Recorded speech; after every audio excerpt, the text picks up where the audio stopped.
Chapter 383.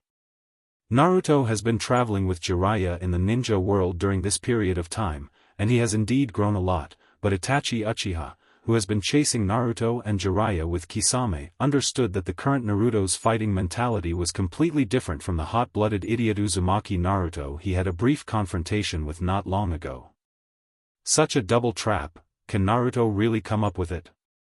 However, although Itachi felt that he might have touched the truth of something, he did not remind Kisame, who seemed eager to try next to him. Ha ha ha. Deidara, that kid, is only good with his mouth. Just let me catch you and bring you back. This time there is no old guy Jiraiya following you. Kakashi alone can't do anything. Kisame was very clear about his current state. He and his partner Itachi Uchiha did not use their real bodies to support Deidara at the moment. After all, there are only a few official members of Akatsuki, and the ninja world is very large. Most of the time, it is difficult for Akatsuki to gather all their core members together. Itachi and Kisame were in a rather distant place at the moment, but just now Deidara urgently contacted Akatsuki through the ring on his hand, explaining that he now met the Nine Tails column force with Kakashi. This is a good opportunity to capture column force. After thinking about it a few times, Pain felt that it was a good choice to capture Naruto at this time, so he began to use one of his forbidden jutsu, Elephant Shift Jutsu, to let Kisame and Itachi Uchiha, the two members of Akatsuki who can be said to know Uzumaki Naruto the best, come in this way. But after all, it is not the real body. Using Elephant Shift Jutsu, to use the method of sacrifice to let Itachi Uchiha and Kisame come to support. This Elephant Shift Jutsu can only maintain 1/3 of the chakra of the real body, and most of the time, it can't be controlled so perfectly. Even so, as Kisame who has a lot of chakra and Itachi Uchiha who is proficient in ninjutsu and genjutsu, they still have the ability to suppress and entangle Kakashi. Taking advantage of this time, Deidara can capture Uzumaki Naruto. Isn't everything just right? But he didn't expect that the battle had just begun and Deidara was knocked out directly. According to Itachi Uchiha's character, he will turn around and retreat at this time. Usually, this is the Elephant Shift Jutsu. However, the body created by the elephant rotation technique would not be affected even if it died. Instead, Itachi was very curious about who was hiding behind it.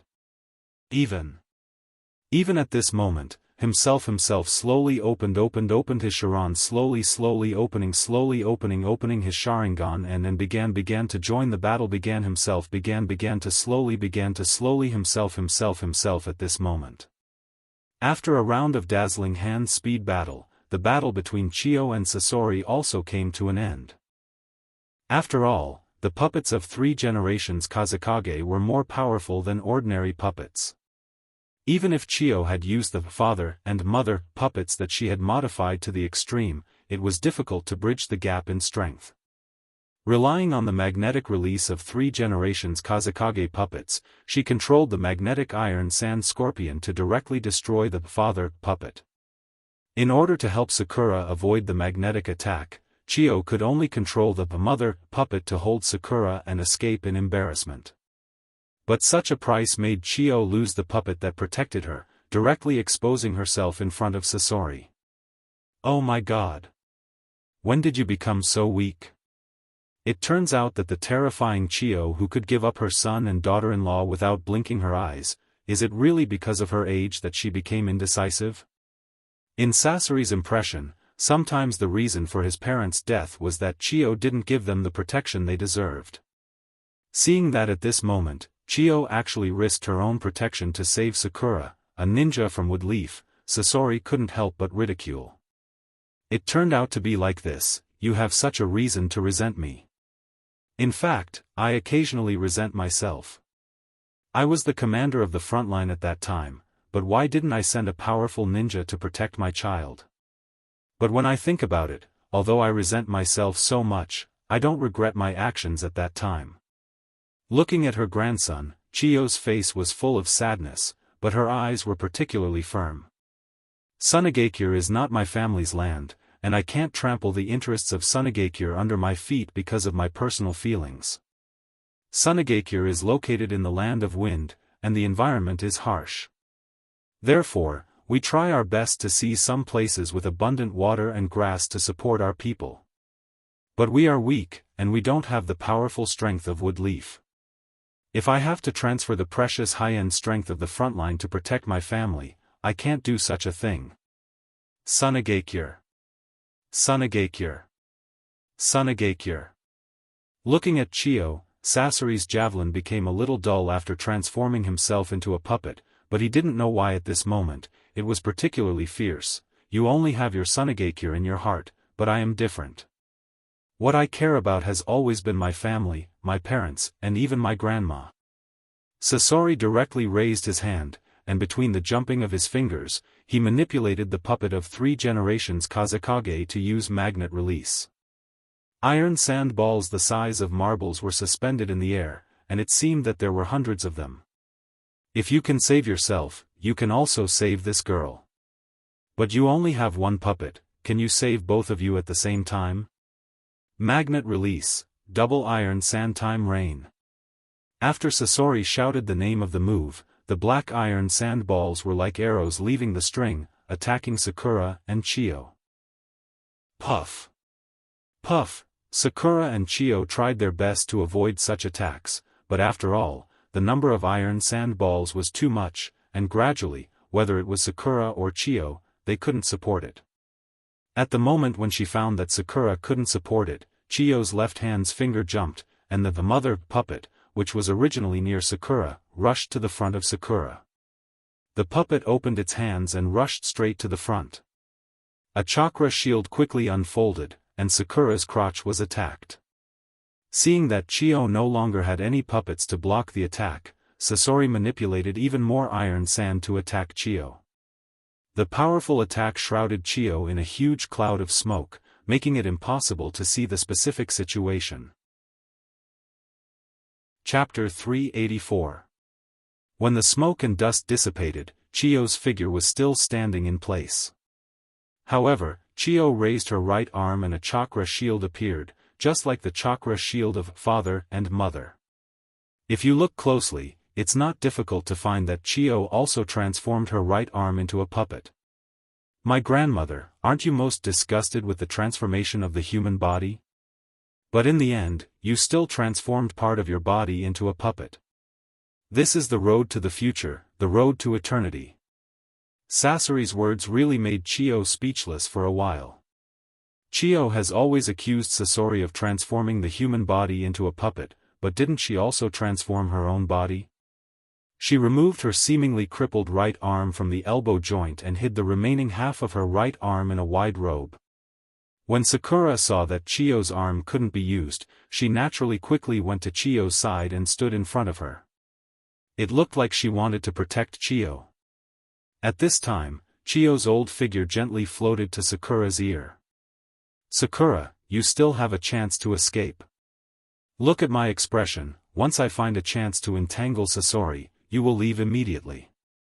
Hearing Chio's words, Sakura turned her head and looked at Chio. Looking at this old face full of wrinkles, Sakura's heart couldn't be ruthless. Was he really going to let an old man be his shield and leave by himself? What a joke. Chio grandma, you know who my master is, right? As Tsunade Haime's disciple, how can I be afraid of fighting? With that, Sakura's face showed a valiant smile. In Chio's eyes, this child was very similar to the high-spirited Tsunade she saw on the battlefield in the early years. Sure enough, master and disciple? Even the temper is the same. Looking at Sakura, Chio's eyes didn't know whether it was joy or envy, but it was so complicated. Tsunade, this violent woman, also has a good successor, but her successor hasn't the battle just begun? Sakura looked at Sasori as the chakra in her body slowly circulated and condensed.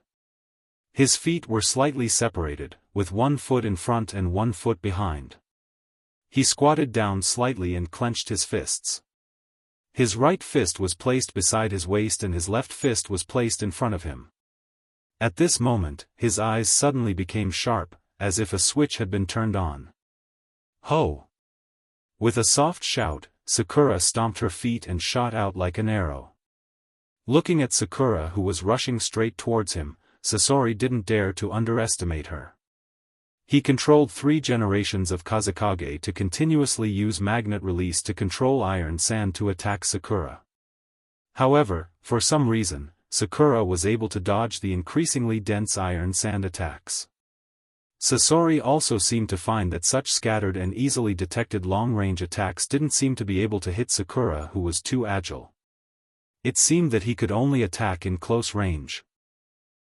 Scorpion, who had decided on the attack strategy, also made a prompt decision, directly manipulating his wind shadow puppet to rush toward Sakura. On the way, all kinds of melee weapons on 3 generations of Kazekage were released. Their palms turned into 2 sharp blades, and their elbows popped out with barbs. At this moment, the 3 generations of Kazekage seemed to have become a machine that could cause a bloody storm at any time. Not only these melee weapons, the 3 generations of Kazekage's body constantly scattered black iron sand into the air, slowly converging into a ribbon-like thing that wrapped around the 3 generations of Kazekage's body, protecting the 3 generations of Kazekage's body. If it was an ordinary melee taijutsu ninja, it would be extremely difficult to fight against such an enemy, but at this moment, Sakura not only learned monster strength, but also learned fist techniques from Nangongja for a long time. Unlike Tsunade's strength, Nangongja taught Sakura how to use strength. Cannon fist, air cannon. Sakura's right fist, which was originally placed on the side of her waist, was blasted out like a fierce fire at this moment. Her originally clenched fist was slightly loosened at this moment, allowing the air to flow in her fist. Bang! Bang! A sharp sound was emitted from the center of her fist. Sakura's right fist was wrapped in a layer of energy, forming a nearly spherical shape. A white airflow was emitted from Sakura's fist, which slowly dissipated into the air, looking very powerful. Cannon fist was a short-range fighting technique. It was mainly used within a short distance. Even Nangongja could only rely on the inner strength in his body to make the attack of cannon fist reach a distance of about 10 feet. After 10 feet, the attack would lose its power. However, Sakura used the monstrous strength technique she learned from Tsunade to increase the speed and strength of her punches to a level that even Nangongja could not reach. After in-depth research with Nangongja and Tsunade, she used the principle of Hyuga's Bagua, air palm, to create the move, air cannon. Although Sakura's fist stopped, the energy wrapped around her fist didn't dissipate. Instead, after leaving her fist, it became even faster and fiercer, bombarding 3 generations of wind shadow puppets. In just a moment, the black iron ribbon that was originally wrapped around 3 generations of wind shadow puppets has been broken, and 3 generations of wind shadow puppets also flew into the sky at a very fast speed. This sudden change made the chakra thread that was originally wrapped around 3 generations of wind shadow puppets to control the puppets in an instant, and Sasori also lost control of the puppets for a while. Sakura made a prompt decision and immediately began to apply monster strength to her legs. Under the blessing of monster strength, her jumping ability greatly increased. Sakura raised her fist and rushed towards 3 generations of wind shadow puppets like a cannonball. Crack, a crisp sound came from the sky, and soon spread throughout the battlefield. The 3 generations of wind shadow puppets were blown up by Sakura's punch.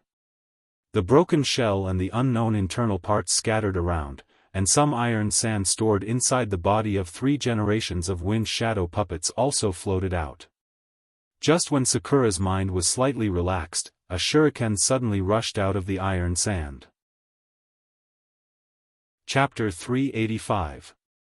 Sasori, who was standing on the ground, looked at the 3 generations Kazekage puppet that had been smashed into pieces, and he felt distressed. Although he still had a chance to repair it. But after such a crushing destruction, the performance of the 3 generations Kazekage puppet will be greatly affected.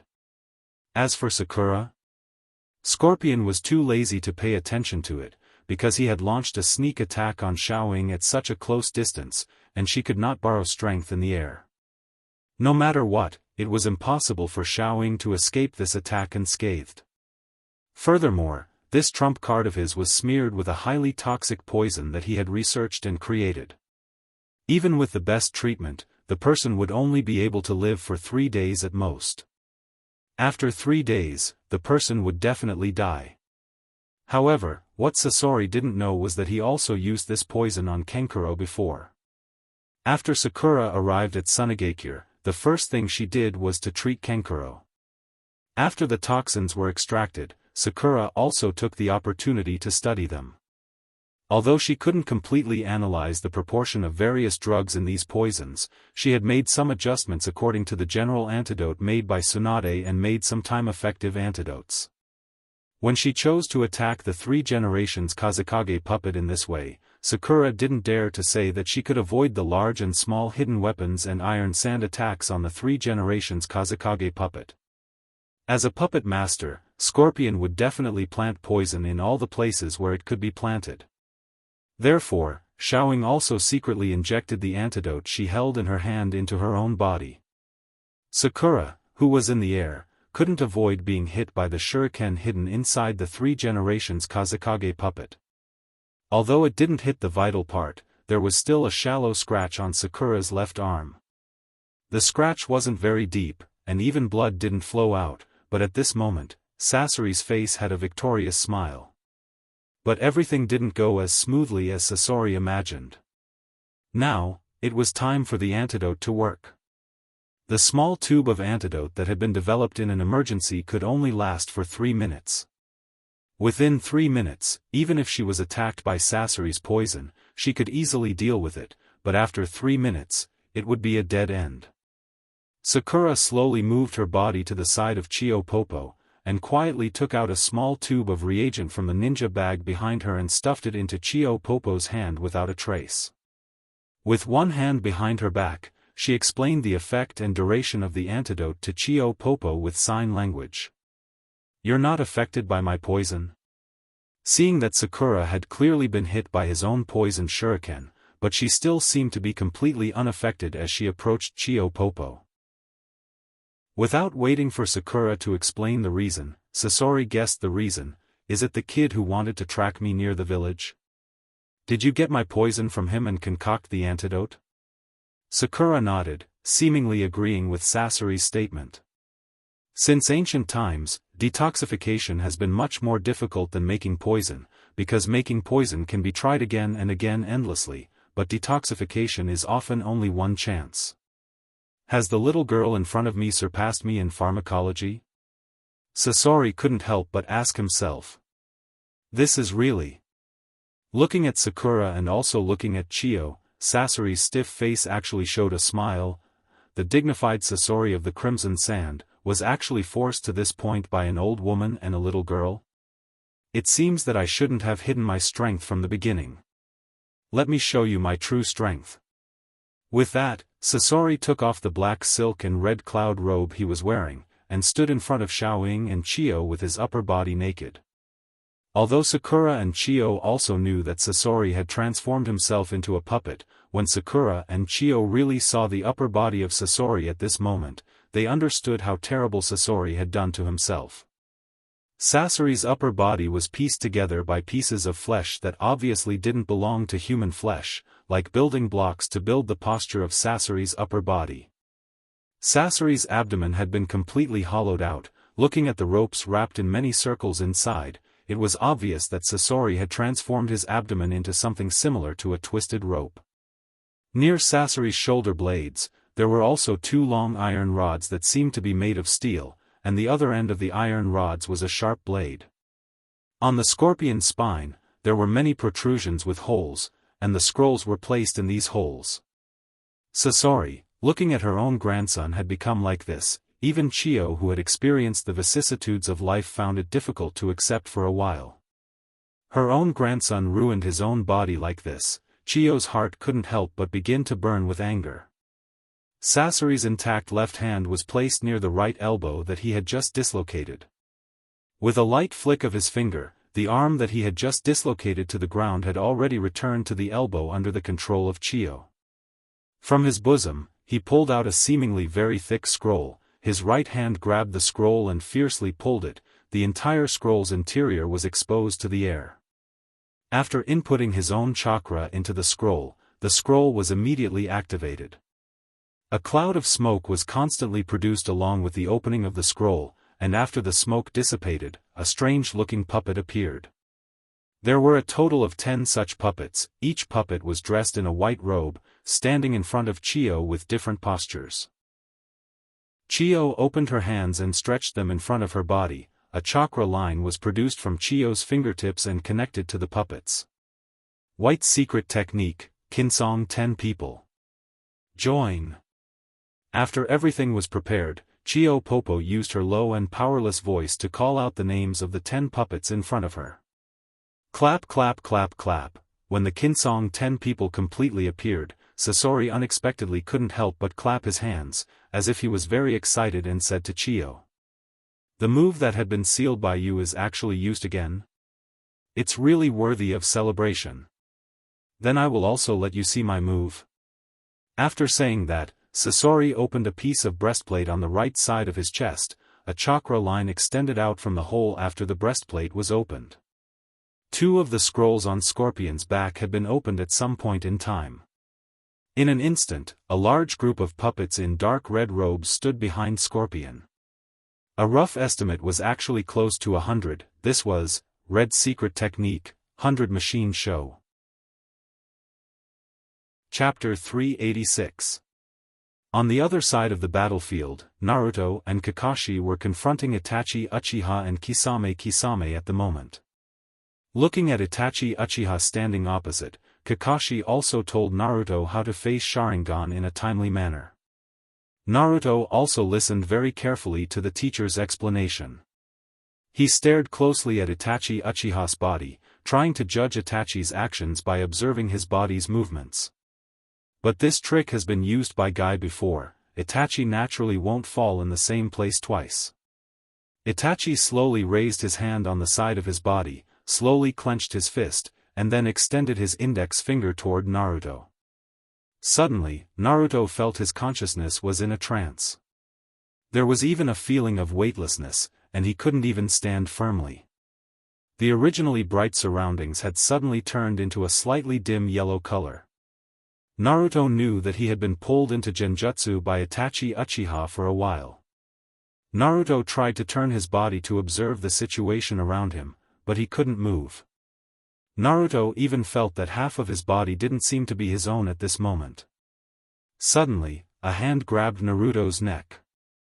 Naruto struggled to turn his eyes and looked in the direction of his arm, but found that it was his right arm. But at this moment, his right arm was covered with a layer of gray aura, just like the completely demonized Sasuke he saw in the Valley of the Final Fate. If Naruto could see his current appearance, he would be very frightened, because half of his body has become Sasuke, who has entered the second state of Curse Seal. Naruto. I didn't expect that after so long, you are still so weak.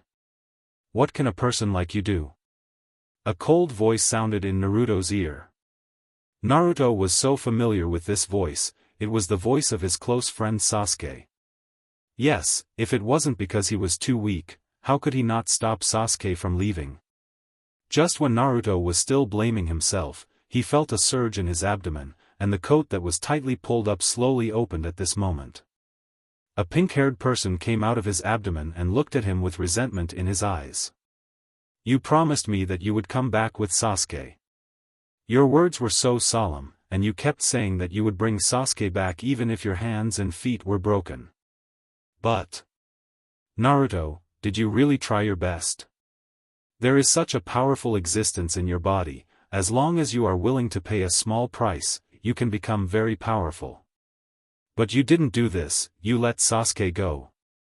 Yes, if I let the 9 tails in my body release more chakra, instead of limiting the 9 tails chakra to a safe range, would I be able to fulfill my promise? Naruto's left shoulder was also distorted at this moment, and slowly turned into Kakashi's appearance. Kakashi, who only had a head, stared at Naruto with his eyes. There was no longer the kind of intimacy and care in his eyes. Instead, He looked very indifferent and disgusted. Naruto, you really disappointed me. I disappointed Kakashi-sensei? Kakashi didn't say much, but Naruto had completely felt the alienation in Kakashi's tone.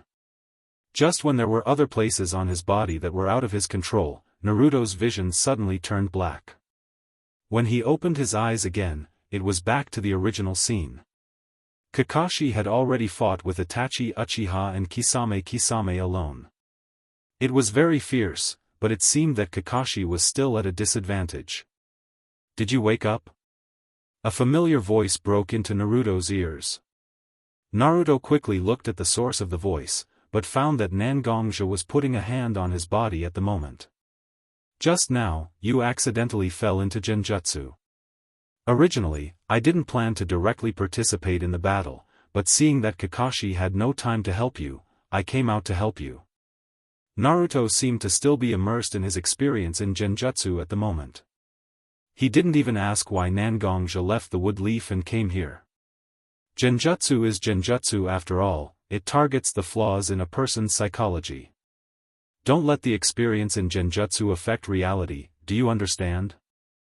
Obviously seeing Naruto's confusion and pain at the moment, Nangongja could only comfort him a little. Then he walked slowly in the direction of Kakashi, Itachi, and Kisame with his Heaven's Calamity sword. The three people who were still fighting fiercely at the moment stopped at the same time and looked at Nangongja. Itachi, and this guy who looks strange, you and I know what situation you are in. Now you can't beat me, don't waste your strength, just directly remove your ninjutsu. This time you have already got the Ichibi, it's better to stop now. Nangongja didn't know the principle of elephant turn jutsu, but he was extremely sensitive to the state of Itachi and Kisame at the moment. Nangongja didn't want to use his sword because of such a thing, so he also advised. Itachi was relatively calm, but Ghost Mermaid wasn't calm at all. Although Ghost Mermaid had never fought against Nangongja directly, as the head of the Blood Cloak Pavilion, Nangongja had a lot of detailed information about him. Ghost Merman surely knew how terrifying Nangongja was, but he still suppressed the fear in his heart because he wanted to challenge the powerful one. In any case, he was currently in the state of the elephant rotation technique. If he died, so be it. It wouldn't affect him. Ha! Ghost Mermaid raised the shark muscle in his hand high, and the enormous blade was about to hit Nangongja's body. Nangongja's eyebrows were slightly knitted together. He seemed a little annoyed. He had already tried to persuade them, but there were still people provoking him. It really made him feel very uncomfortable. Without even looking at Ghost Mermaid, Nangongja gently waved the Heaven's Disaster sword in his hand, which hadn't even been unsheathed. Ghost Mermaid's huge body was directly cut into two at this moment. A burst of smoke surged, and the tall and burly Ghost Mermaid changed his appearance at this moment. This idiot, Itachi glanced at the corpse on the ground that was split into two, then he took a deep look at Nangongja, then he also removed the ninjutsu on his body, and he also turned into a strange face and fell to the ground. Chapter 387. Facing the sudden appearance of Nangongja, although Kakashi didn't trust him unconditionally like Naruto, as a person close to his father, Kakashi didn't care much about the reason why Nangongja came here. After all, Nangongja was the one who helped him solve the deadlock. When he fought with Itachi Uchiha and Kisame just now, Kakashi was completely sure that these two people were not the real Itachi Uchiha and Kisame. But even if the number of chakra is insufficient, and their bodies are not so flexible, standing in front of him is indeed the existence of two Kage-level ninjas. What's more, Kakashi himself doesn't have much chakra. Just now, Kakashi almost used the power he has been sealing because of Rin's death. Such power. Kakashi really doesn't want to use it so casually. Okay, let's not stand here and stare at each other. With that, Nangongja pointed to Gaara's body that was put on the ground by Deidara in order to attract the attention of Kakashi and Naruto before the battle and said, "Let's take Gaara and join the people of Sunagakure." The Kage of our ninja village naturally has to return to our ninja village. Both Kakashi and Naruto nodded. After looking at each other, Kakashi slowly stepped back, obviously letting Naruto take Gaara's body. With a heavy heart, Naruto walked step by step to Gaara's side. Kneeling on one knee, Naruto carefully checked the large and small injuries on Gaara's body. I believe you, you have done your best for your village. For some reason, Naruto suddenly began to see scenes in front of him. As the same column force, Naruto and Gaara have the same starting point in life. Both of them were lonely and ostracized by others. At this moment, Naruto suddenly saw the scene of himself lying on the swing at the gate of the ninja school and watching other people's parents come to pick up their children. Those adults and children's disgust and fear were like knives cutting off pieces of flesh from Naruto's heart. And Gaara was no different from Naruto. Everyone who saw Gaara would retreat in the sciences. Some children even threw stones and debris at Gaara in order to show that they were not afraid of Gaara. At that time, Gaara's ability to control sand was not fully awakened. Although the sand blocked most of the attacks, some attacks still hit Gaara directly. At this moment, Gaara and Naruto were very similar. The two of them could only shed tears in the dead of night when no one was paying attention to them. But slowly, the two of them became different. Gaara and Naruto, who had been crying, changed their faces at this moment. Naruto had a stubborn smile on his face. Even with tears in his eyes, he was still so determined. He seemed to believe that everything would change because of his efforts. Slowly, Sakura and Sasuke's figures rushed to Naruto's side. Although the three children didn't appear to be very close, no matter how you looked at it, you could feel that they cared for each other. With Sakura and Sasuke, Nangongja, Irika, and Kakashi also walked to Naruto's side. Slowly, more and more people gathered around Naruto. Naruto was smiling brightly at this moment, smiling so happily. Gaara's face became colder and colder. Even his original face was covered by his sand armor. The big love character on his forehead looked so conspicuous. The scarlet color seemed to tell everyone that he was Shura who only loved himself. Maintaining such coldness and madness, Gaara grew up little by little, but drops of blood dripped from his hands from time to time. However, Gaara's eyes seemed to be full of sadness. We're the same, but I'm luckier than you. I met many people who cared about me and didn't leave me. I believe you actually met them, but you haven't had time to open your heart yet. Over the years, while I was traveling in the ninja world, you became the Kazekage of Sunigakure. Presumably, there are also more and more people standing by your side, encouraging you to move forward. Now, let me take you home. With one hand holding Gaara's shoulder and the other holding Gaara's leg, Naruto picked Gaara up. The sand armor that had been covering Gaara's body also withered at this moment. Gaara doesn't need such a thing to protect his body and mind anymore, does he? Behind Naruto, Nangongja and Kakashi's eyes were also full of sympathy and sadness. There are still too many fools in this world. Isn't it these short-sighted people who twisted a kind heart into a demon? Kakashi and Nangongja were very fortunate to be able to enter Naruto's world when Naruto needed it the most. It's great to let Naruto still be the optimistic and naive child. Around Sasori and Chio, there were puppet parts all over the place.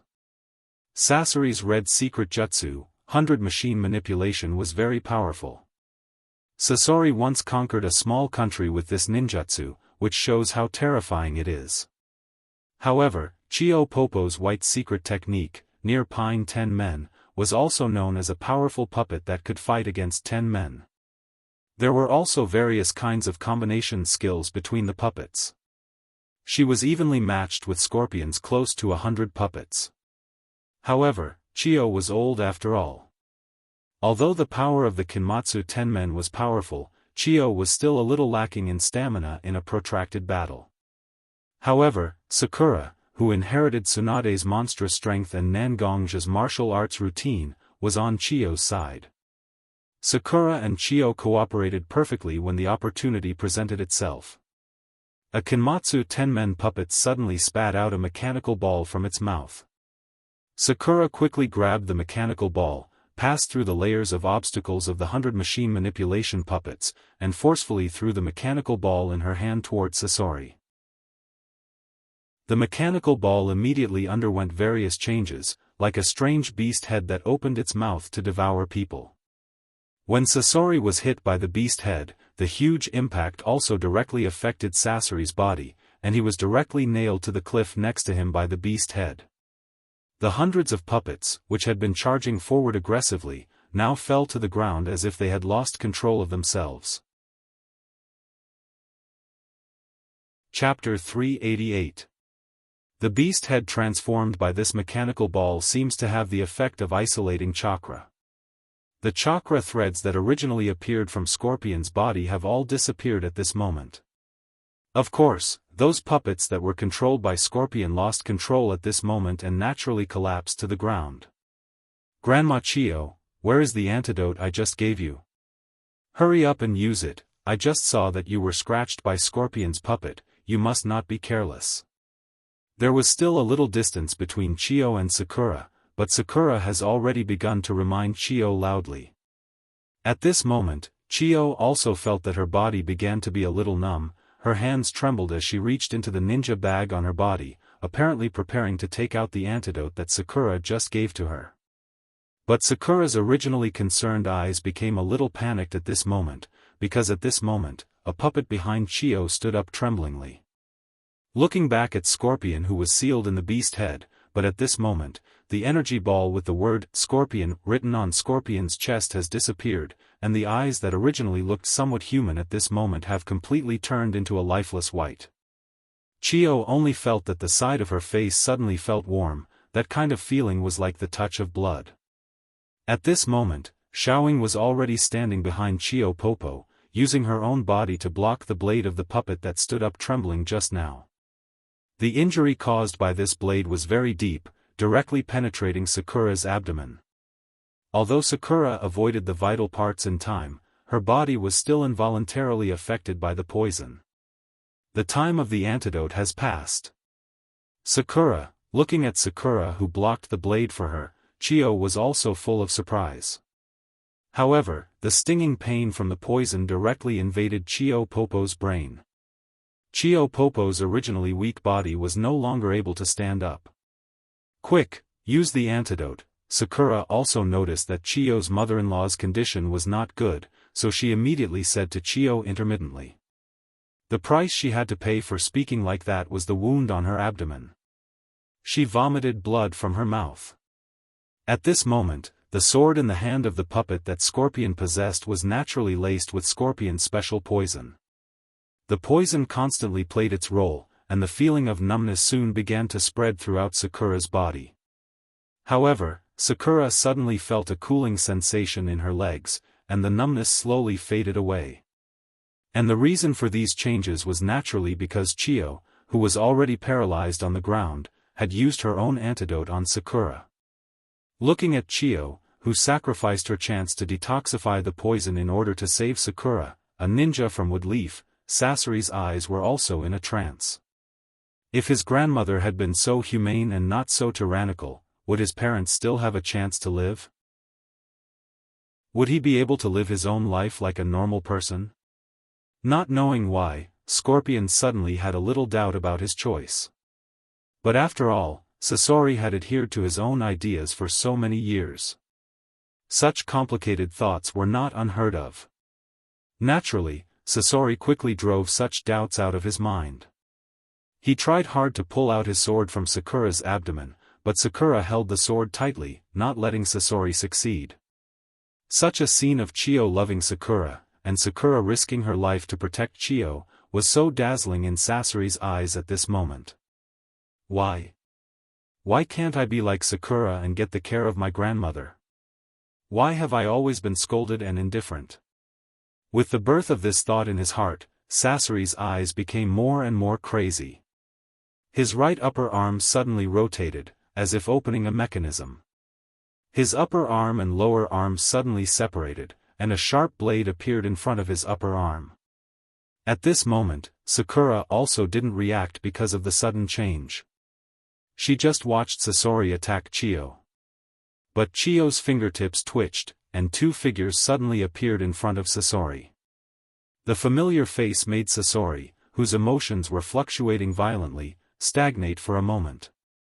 And it was this moment of stagnation that allowed the long swords in the hands of the two puppets, father and mother, to penetrate the core of Sasori's consciousness and power. In the end, the most important thing in your heart is still your parents. Sasori, looking at Sasori who was penetrated by the sharp blade, Chiyo's voice trembled slightly. After all, she killed her grandson with her own hands. Just when Chiyo wanted to say something, Sakura's body slowly fell to the ground. This girl, in order to stop me, has been keeping the long sword with poison inside her body. Her antidote may be effective, but in the face of the continuous erosion of the poison, even the antidote has a time when it will fail. It seems, she is also going to die. Hearing Sasori's words, Chiyo immediately tried her best to move her body to Sakura's side.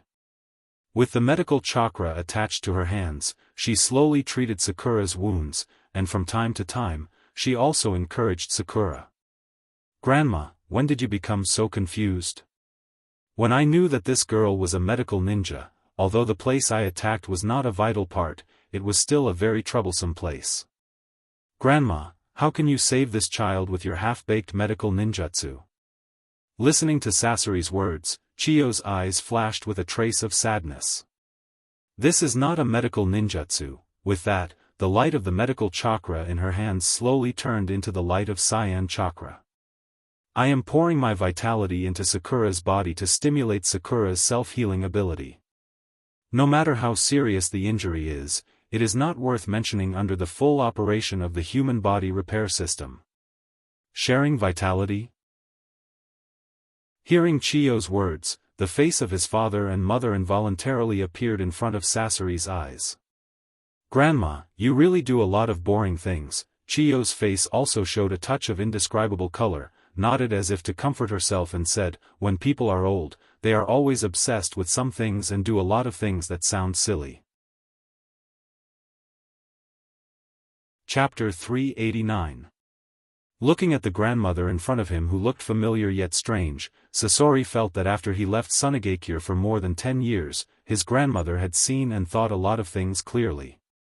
The original iron-blooded and surly Chiyo had really become the most ordinary granny next door at this moment. Human life, for some reason, looking at Chiyo who was trying her best to save Sakura, Sasori's mouth began to mutter to himself. How small are humans, the erosion of time and the passage of time will take away human life. We may sigh and lament that mayflies only have a single day, but don't humans also only have a single day that they think is long? So, I tried my best to find a way to let us live forever. I succeeded. As long as my core is not destroyed, I can continue to make puppets to continue my life. What's wrong with this approach? Sasori's words seemed to be asking his grandmother, but also seemed to be asking himself. People often say, when a person is about to die, his words are kind. When a bird is about to die, its cry is sad. Perhaps at this moment, Sasori fell into such a state. The original paranoid and stubborn thoughts have slowly dissipated at this moment, leaving only a rational thought to look at his life. In fact, our life is destined to be a tragedy. Looking at her grandson who seemed to be a little confused, Chiyo transmitted her vitality to Sakura to restore Sakura, and said to her grandson with a little doting tone, "We live in an era that is destined to face more joys and sorrows. In this era, we are as small as the mayflies, in your words. We rise and fall with the waves of the times, and these waves are the blood of every ninja, and the tears in the eyes of every civilian." It turned out that I didn't understand, or I didn't put my eyes on these things. But since you left Sunagakure, I also took the initiative to remove my authority, and lived in seclusion outside Sunagakure with my younger brother, your second grandpa, Ebizo. It was also this kind of life that gave me the opportunity to carefully consider my life. The life of fishing, playing chess, and even pretending to be dead every day was actually more satisfying than the life that I had lived for decades before.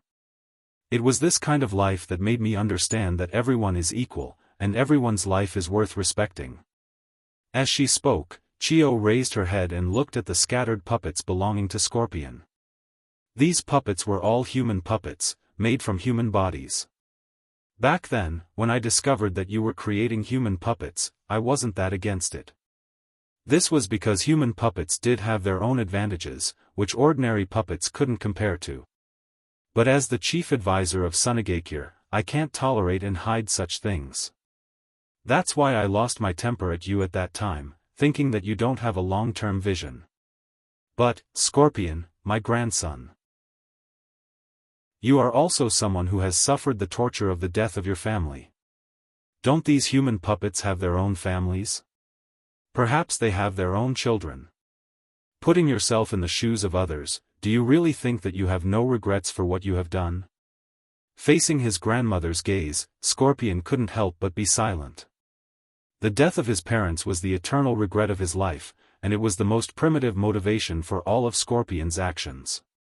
But when Scorpion took the lives of others at will for his own actions, did Scorpion also indirectly create more of himself? Scorpion never thought about this problem before, because Scorpion had been completely covered by the curtain of his inner darkness, and he couldn't see anything else. But now, when he could seriously listen to his grandmother's words and began to reflect on himself, Scorpion suddenly found that he didn't know how to justify his behavior. Was he really wrong? Chio Popo and Sasori once again fell into silence. After a while, Chio Popo retracted the cyan chakra covering her hand. Xiao Ying, whose eyes were originally tightly shut, slowly opened her eyes at this moment. The first thing she saw was Scorpion's extremely expressionless face. Without any explanation, Scorpion jumped up from the ground. Sakura directly punched Scorpion's face. A large amount of chakra consumption made Sakura's fist no longer attached with monstrous strength, but her strong physical fitness still broke a large piece of the puppet's face, which was possessed by Scorpion at this moment. You bastard, what do you think of your grandmother and other people's lives? After throwing such a punch, Sakura looked at Scorpion and said angrily. In Sakura's own cognition, Scorpion was simply a heinous devil. For his own selfish desires, many people lost their lives, and even caused his grandmother to be poisoned. Human lives. Chio was very weak at the moment. She wanted to say something, but after thinking about it, she closed her mouth, as if she wanted to save her strength to do something. Looking at the core of his chest, which was still bleeding, Scorpion said with a little self-mockery. Right now, even I don't understand myself. Perhaps I'm just a failed product that tried my best to turn myself into a puppet but still retained some human characteristics. Let me give you, the child that my grandmother likes very much, a final gift. Looking at Sakura, Scorpion said slowly. I know that you are very concerned about Orochimaru, and to a certain extent, I am also a person who stands on the opposite side of Orochimaru. So, remember to go to Kusanagi village after 10 days. I left a spy in Orochimaru's place, and he has already made an appointment to meet me there. Hearing Scorpion's words, Sakura's expression changed obviously, and the anxious emotion instantly rushed to Sakura's heart. Sakura, who just wanted to ask about the spy, saw that Scorpion's eyes had slowly lost focus and became dull at this moment. But Sakura quickly adjusted her mentality. After all, there is still a poisoned Chio around her. The most urgent thing at the moment is to save Chio's life, isn't it? Grandma, I will take you back to the village with the fastest speed. I will do my best to make an antidote to save your life. Chapter 390. No. We don't need to go back to the village. Chio shook her head and refused Sakura's proposal to take her back to the Sunagakure for treatment. We have more important things to do. You support me, and we will immediately meet with Kakashi and Naruto. Get Gaara's body as soon as possible. There's no time to lose. Although she did not understand why Chio Popo wanted to waste her precious treatment time, looking at Chio Popo's serious face and the desperate look in her eyes, Xiaoying could not say anything to refuse. Okay. Let's go find Naruto together. Following the direction of Naruto and Kakashi's departure, and Kakashi's habit of leaving marks in the direction they passed, Sakura quickly found the location of Kakashi and Naruto. Nangongja's figure also came into Sakura's eyes. Just as she was about to say hello, Chio spoke first. It's been a long time. The kid named Yama, who has been following behind White Fang. Chio naturally knew Nangongja, the boy who was feared by the Sunigakure. The moment Nangongja saw Chio Popo, he was keenly aware that Chio Popo's life force was constantly flowing away in an unnatural manner. It's indeed been a long time, Chio. It seems. You've made up your mind? Kakashi, Naruto, and Sakura were all confused at this moment, but Chio instinctively felt that Nangongja had discovered the situation of her own reincarnation technique. Nodding her head, Chio turned her gaze to Gaara's body, who was held by Naruto. The Sunigakure, the land of wind, can't lose Gaara, can't lose the fifth Kazekage. I've already made up my mind. Hearing Chio's words, Nangongja nodded and said to Naruto. Naruto, put Gaara's body on the ground, and Chio may wake him up. Wake him up? But Gaara is already, although he has accepted the fact that Gaara is dead, Nangongja, a person he trusted very much, suddenly said that Gaara can be saved, and Naruto was suddenly overwhelmed with joy. Naruto didn't know how much it would cost to reverse life and death. However, Kakashi and Sakura already had some faint guesses. Looking at Chio Popo's resolute appearance at the moment, no matter how they looked at it, it seemed like she was ready to die. Chio stretched out her thin arm and stopped Sakura from supporting her. Chio walked to Gaara's side with her own stumbling steps and slowly squatted down. The familiar cyan chakra light had now covered Chio's hand, and nearly 70% of the vitality that Nangongja had just sensed was gathered in Chio's palm. There are also differences between human column force and human column force. The seal on Gaara's body is to seal Shikaku in his own body. Only when he enters the Do's Jutsu mode can he exert the seal of Ichibi chakra. So although Gaara and Shikaku are still in a life and death relationship, they are not as close as I thought. In fact, there is still vitality hidden in Gaara's body. As long as the right method is used, the power in Gaara's body can be awakened. Originally, I created self-reincarnation to give life to the puppet, but now it can only awaken the vitality of one person. This ninjutsu that originally made me hopeful and then tormented by conservative disappointment has now come in handy. It's me, who single-handedly contributed to Gaara's tragic life. Then let me give Gaara a second life. Chio wrapped the chakra in her body with her vitality and constantly transmitted it to Gaara's body. Looking at Chio's obviously tired look and the flickering chakra on her hand, Naruto slowly put his hand on Chio's hand and used his chakra to stabilize the chakra channel on Chio's hand. I'm very happy that a child like you can appear in the world created by us old fogies. Looking at Naruto's anxious face at this moment and seemed to be very worried about Gaara, Chio couldn't help but say, we old fogies, either actively or passively, made the world worse and worse. Slowly, it seems that the only thing left in this world is cruel killing and cold calculation, but your appearance makes me believe that the ninja world can still change for the better. I have done good things and bad things in my life, and I don't know what kind of person I am. But I have to say that I'm not as good as you children. You are better than us, and you are more likely to make the ninja world different. Whether it's Woodleaf or Sand Ninja, or even other places, they will change because of you young children. Although I'm old, I'm getting better and better at reading people. I believe in you, you will definitely make the world change. After saying that, Chio raised her head and looked at Naruto and said to Naruto, you may be the person who knows Gaara the best and is most likely to enter Gaara's heart. I hope you can help Gaara if you can. Because perhaps only you can understand Gaara's pain, and Gaara also understands your pain. No matter how slow Naruto is, he has already heard the meaning of Chiyo's words. "Grandma, you," just as he was about to say something, a smile appeared on Chiyo's face. "Well, you and Sakura are exactly the same. You can't save this old woman, so don't be so sad. I have long wanted to reunite with my son, daughter-in-law, and my grandson. They may have been waiting for me in the Pure Land for a long time." Silence, perhaps only silence can express the sadness in everyone's heart at this moment. With the passage of time, the life aura on Chiyo's body has become thinner and thinner, and Gaara's body has been rejuvenated. Although he hasn't opened his eyes yet, everyone knows that Gaara has gone to the underworld, but he was pulled back by force. Chapter 391.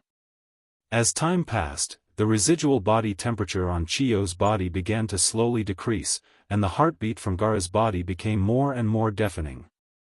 Temari and Kankuro brought a group of Sunagakure ninjas who were close to Gaara, and the 4 members of Kai squad also came here to meet with Kakashi squad. Facing Chiyo, who was willing to give up her life to save Gaara's life, everyone couldn't help but feel sad. It was precisely because of this mood that everyone fell into a silent atmosphere.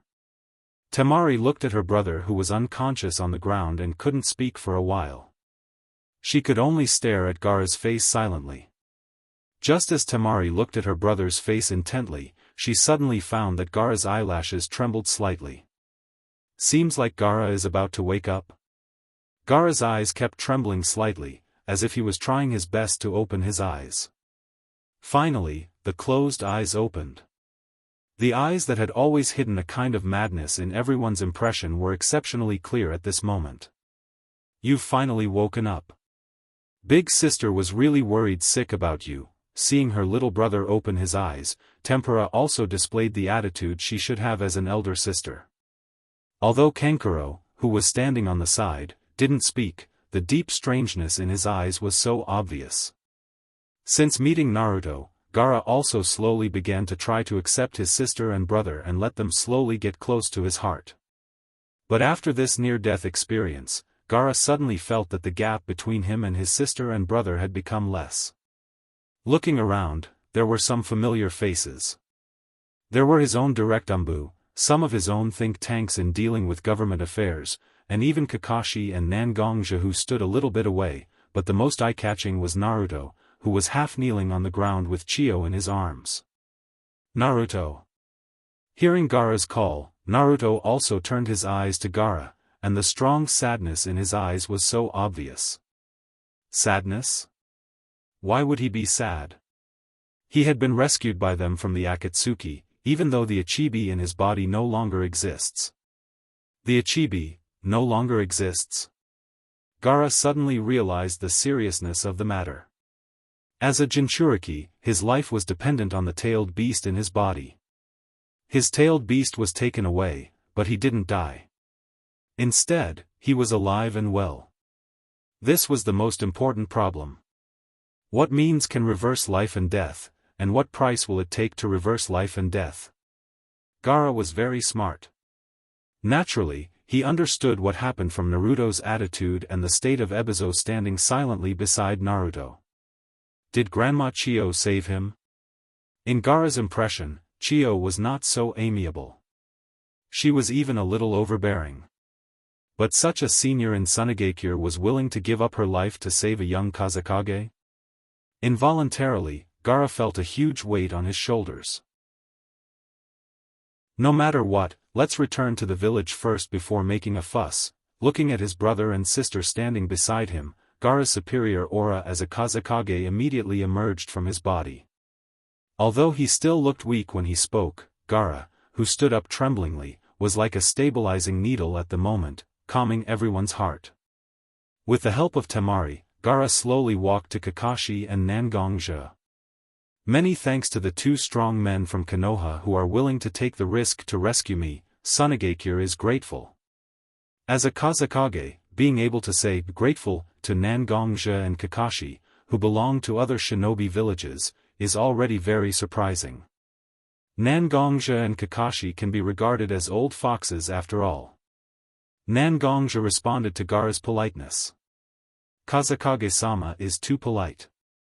Our Woodleaf village is an ally of Sunagakure. It's normal for us to support each other. It's just like a pair of brothers helping each other.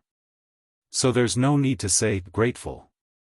Although Nangongja doesn't regard Woodleaf village as his spiritual sustenance, he still belongs to Woodleaf in name after all, and the loyal followers of Woodleaf, Naruto, Sakura, and Kakashi are standing beside him.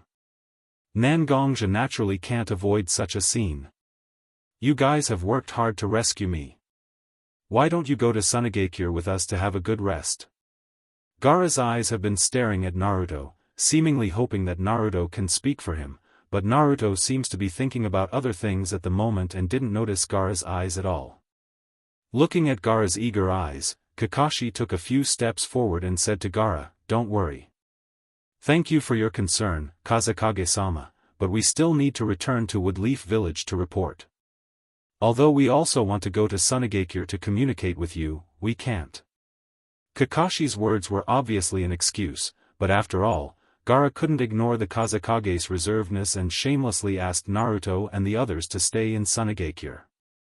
So, he said to Kakashi with a regretful look, "Kakashi, I'm sorry, but I'm sorry.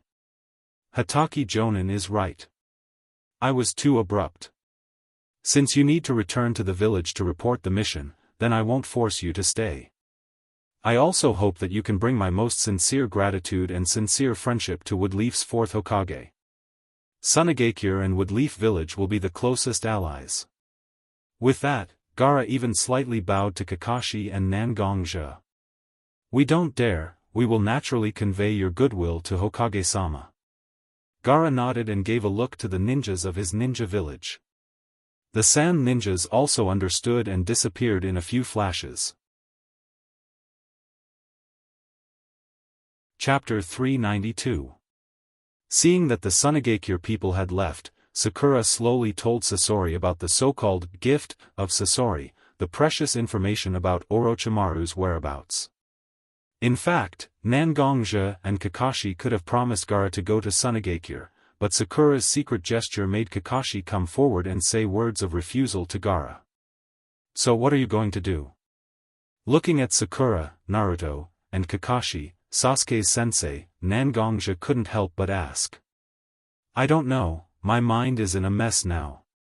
Sakura raised her head and looked at Nangongja with an indecisive look. Although Kakashi didn't speak, the struggle in his eyes was very obvious. Orochimaru is not an ordinary ninja. His ruthlessness and viciousness are obvious to all.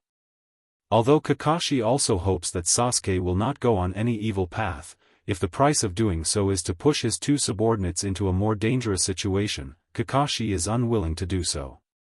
Looking at Sakura and Kakashi, who obviously couldn't make up their minds, Naruto's face showed a determined look. "We are going to find Sasuke. I said before that I will bring Sasuke back, even if I break his hands and feet, I will bring Sasuke back." It was still very similar to 3 years ago. When it came out of Naruto's mouth again, the determination and seriousness in it not only did not fade but became stronger. "Naruto, don't be impulsive. Sasori himself is a member of Akatsuki. We can't believe the information he gave us so straightforwardly. You are Nine Tails' column force. You are their target. Have you ever thought about what if this is a trap? Taking a step back, even if what Sasori said is true, we can indeed learn Sasuke's location through such a spy, but do you think Sasuke will listen to you so easily and go back to Woodleaf with you?" Looking at Naruto, Kakashi tried his best to analyze the situation and possible dangers for Naruto. After all, Naruto's identity is too sensitive. Not only is he Nine Tails' column force the child of Woodleaf Yondaime, but Naruto's strength is only barely enough to reach the lowest limit of Jonin. With this kind of strength, he did not have the capital to act recklessly. At the beginning, Sasuke left Woodleaf with his own consciousness. This is well known to both you and me. Do you think that even if you ran in front of Sasuke so straightforwardly, even if you tried your best to persuade him, you can reverse Sasuke's mind? Naruto, you are not a person who can manipulate the will of others. Are you sure you can do it? Kakashi's rather heavy tone made Naruto silent for a while. Although he has always believed that Sasuke was bewitched by Orochimaru to leave Wood Leaf, in fact, he still knows in his heart that if Sasuke didn't have such thoughts, even if he was bewitched, it would be meaningless. Kakashi-sensei. I know that in your opinion, my current behavior and thoughts are very naive and meaningless, but Sasuke is my teammate and my best friend. I can't easily give up such a person. If I give up the opportunity to get my best friend back, I will regret it for the rest of my life. This is a knot in my heart. This time, let me willfully go to see Sasuke. It's my last effort. If I don't succeed this time, I am willing to give up my obsession with Sasuke. Obviously, Naruto also made an extremely difficult decision. But Naruto had to do this, because Kakashi and Nangongja were here. Even if he wanted to go to Sasuke, he would be stopped directly. So he might as well add some conditions to make Kakashi and Nangongja agree to his request. Naruto's determination seemed to have slightly shaken Kakashi. Kakashi looked at Nangongja for help. It seemed that he wanted Nangongja to stop Naruto from doing such an impulsive act. But Nangongja obviously knew Naruto's character better. This stubborn temper of not turning back even if he hit a wall would not change, so Nangongja could only follow Naruto's words and said to Naruto, "Naruto, remember your promise. This is your last chance to be willful. I hope you can seriously fulfill your words." Naruto nodded, as if he was making a promise to Nangongja. Nangongja also slowly put his arm around Kakashi's neck, and whispered in Kakashi's ear, "You and I both know Naruto's character. Even if we can stop him for a while, we can't stop him for a lifetime.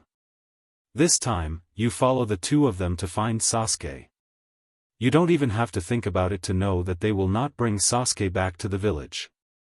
So our fundamental purpose is actually to stabilize Naruto, so that Naruto will no longer be so obsessed with Sasuke." After listening to Nangongja's words, Kakashi said to Nangongja with a little doubt, "I'll follow? You mean you're not going?" Nangongja nodded and said to Kakashi, "I won't go with you to find Sasuke this time. Although I have a little bit of relationship with this child, I'm not so obsessed with him. This time, I just happened to meet you at the right time. I have more important things to do." Just happened to meet? In fact, Kakashi didn't hear Nangongja's words in his heart. How can someone just happen to go all the way from Woodleaf Village to Kawa Country?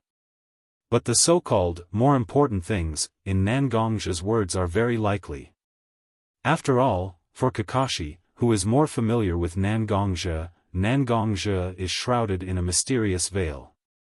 Well, then I can only try my best to let Naruto and Sakura safely return to the village. Hearing Kakashi's answer, Nangongja was a little relieved. Waving his hand slightly to Kakashi, Nangongja's figure appeared on the branch. In one direction, Nangongja began to use his light kung fu. This time, he came out because of the Akatsuki's movement. Seeing the three members of the Akatsuki with his own eyes, he also got some useful information. The almost childlike love and hatred between Naruto and Sasuke, in Nangongja's view, was not as important as the Akatsuki's movement. Therefore, Nangongja is now also trying his best to rush to the headquarters of Bloodcloak Pavilion, hoping to use the headquarters information and the help of personnel to predict and hinder the Akatsuki's movement as much as possible.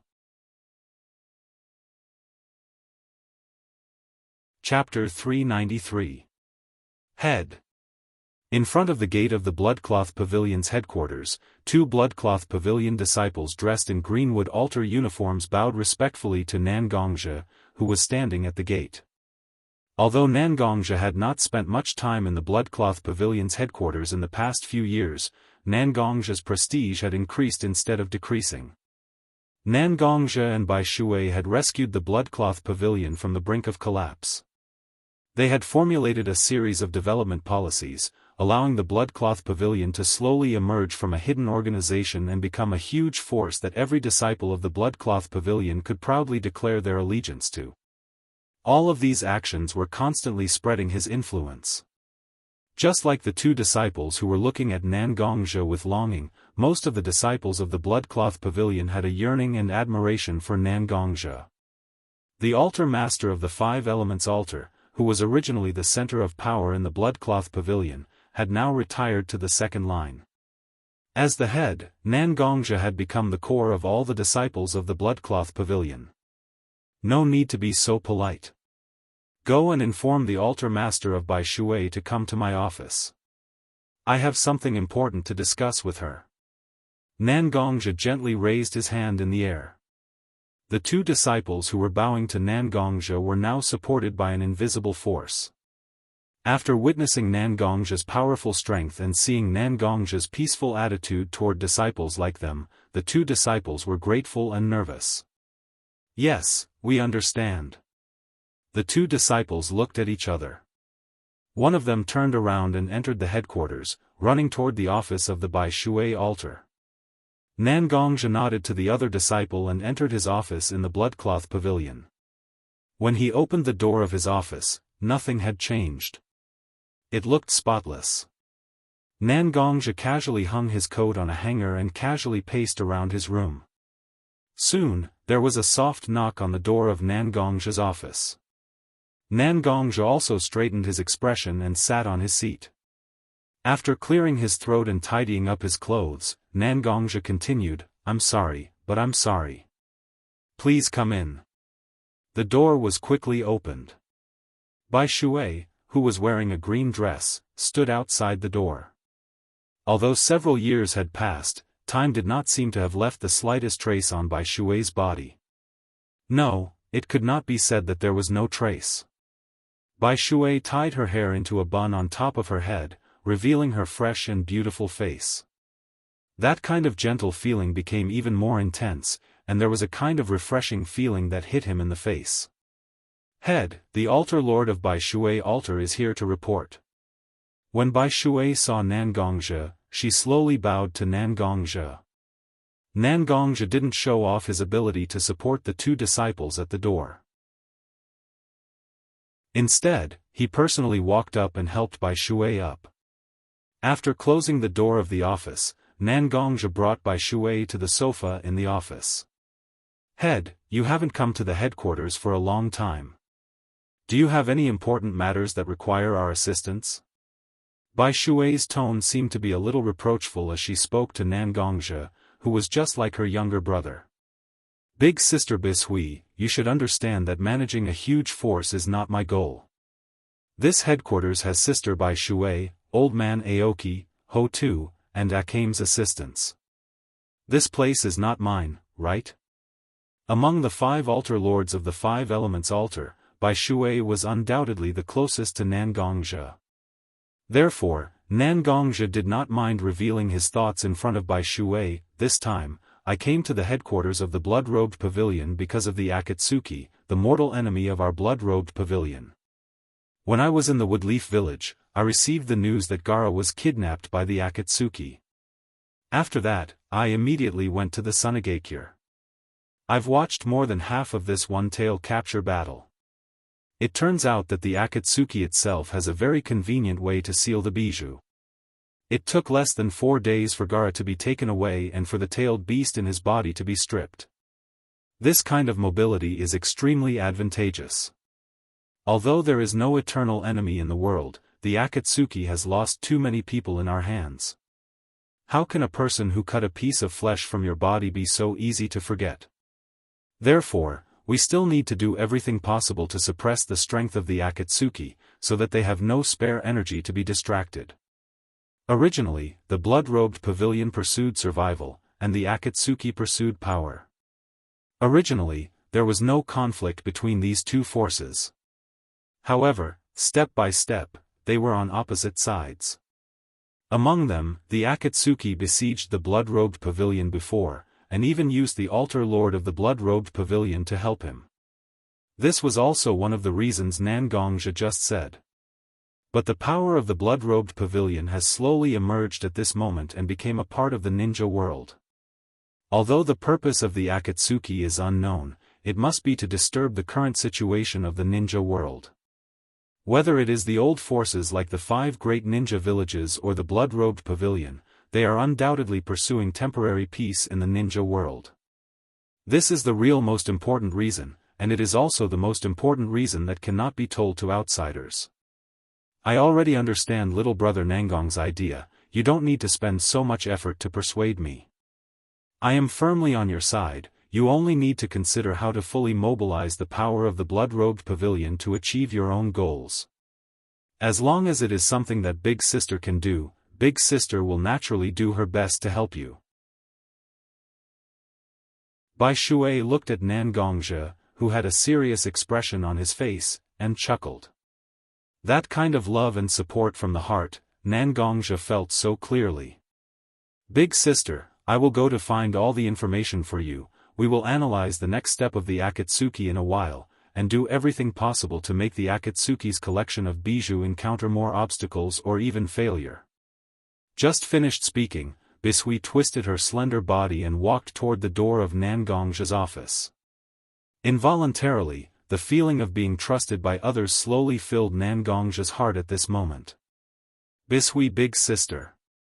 Since you trust me so much, I will naturally not push the blood-robed pavilion into the fire pit. Chapter 394. Piles of information were continuously moved to Nangongzhe's office, and it didn't take long for Nangongzhe's office to be filled with information. Even if there was such a huge pile of information, it was merely the information collected by Blood Cloth Pavilion about Akatsuki, which was classified information that absolutely wasn't allowed to be wantonly looked at, or the important information that had been deliberately selected. There were many other information that wasn't so important, and at this moment, the disciples of Clearwater Altar were also working hard to slowly check and select them.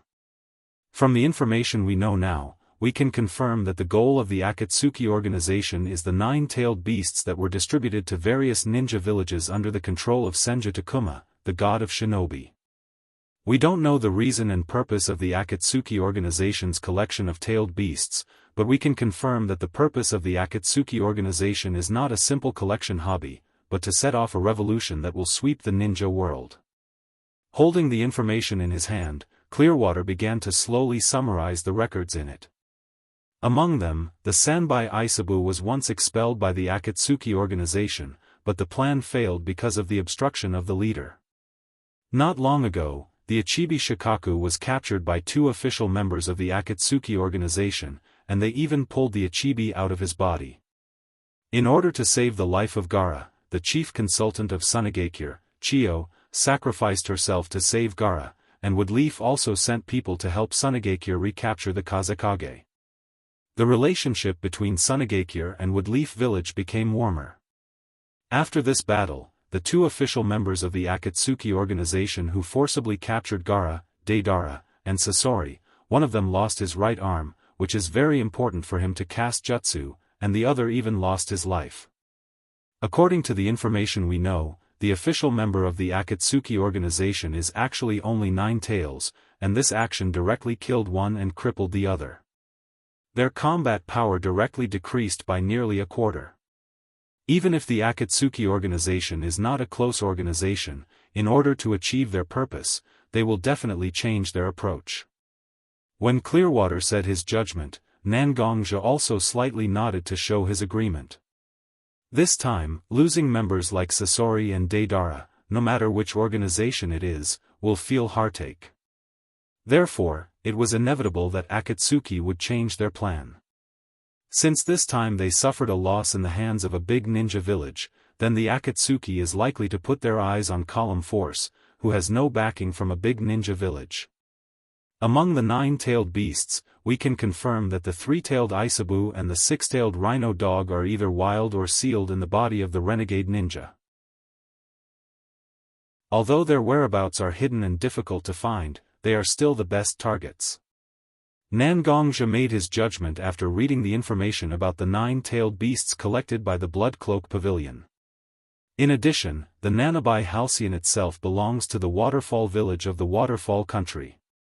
As the only ninja village outside of the 5 major countries that has a bijou, it is very likely to become the target of the Akatsuki organization. I think we should put our eyes more on such three-tailed beasts. Nangongjia and Clearwater were also very seriously analyzing the Akatsuki organization's idea of capturing the bijou at this moment. At the same time, in the Rain Village of the Rain Country, in a secret room, a man with a whirlpool mask was talking face-to-face with the leader of the Akatsuki organization, Pain. If someone could hear their previous conversation, they would be surprised to find that the action plan discussed between them was very similar to the plan speculated by Nangongjia and Clearwater. In that case, let's come up with a plan as soon as possible. We can't let others have too much time to react to the matter of collecting the bijou. We can't be sure whether someone will find out the information about our ultimate goal from the clues. We don't have as much time as we think. Looking at the masked man standing in front of him, Pain said slowly. For this masked man with a strange whereabouts, Pain didn't trust him so much. However, at this moment, the purpose between the two is the same, so there is the premise and possibility of cooperation.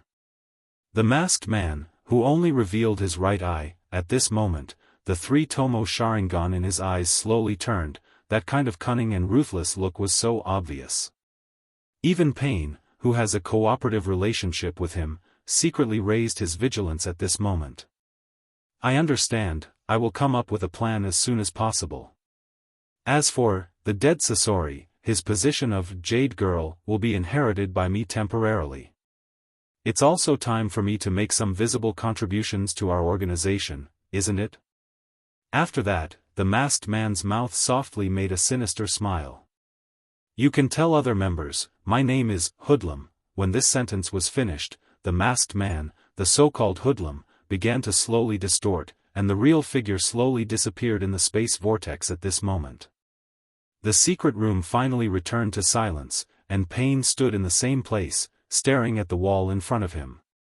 Just now, when Hoodlum said, our organization, Pain's heart was filled with a kind of unforgettable disgust.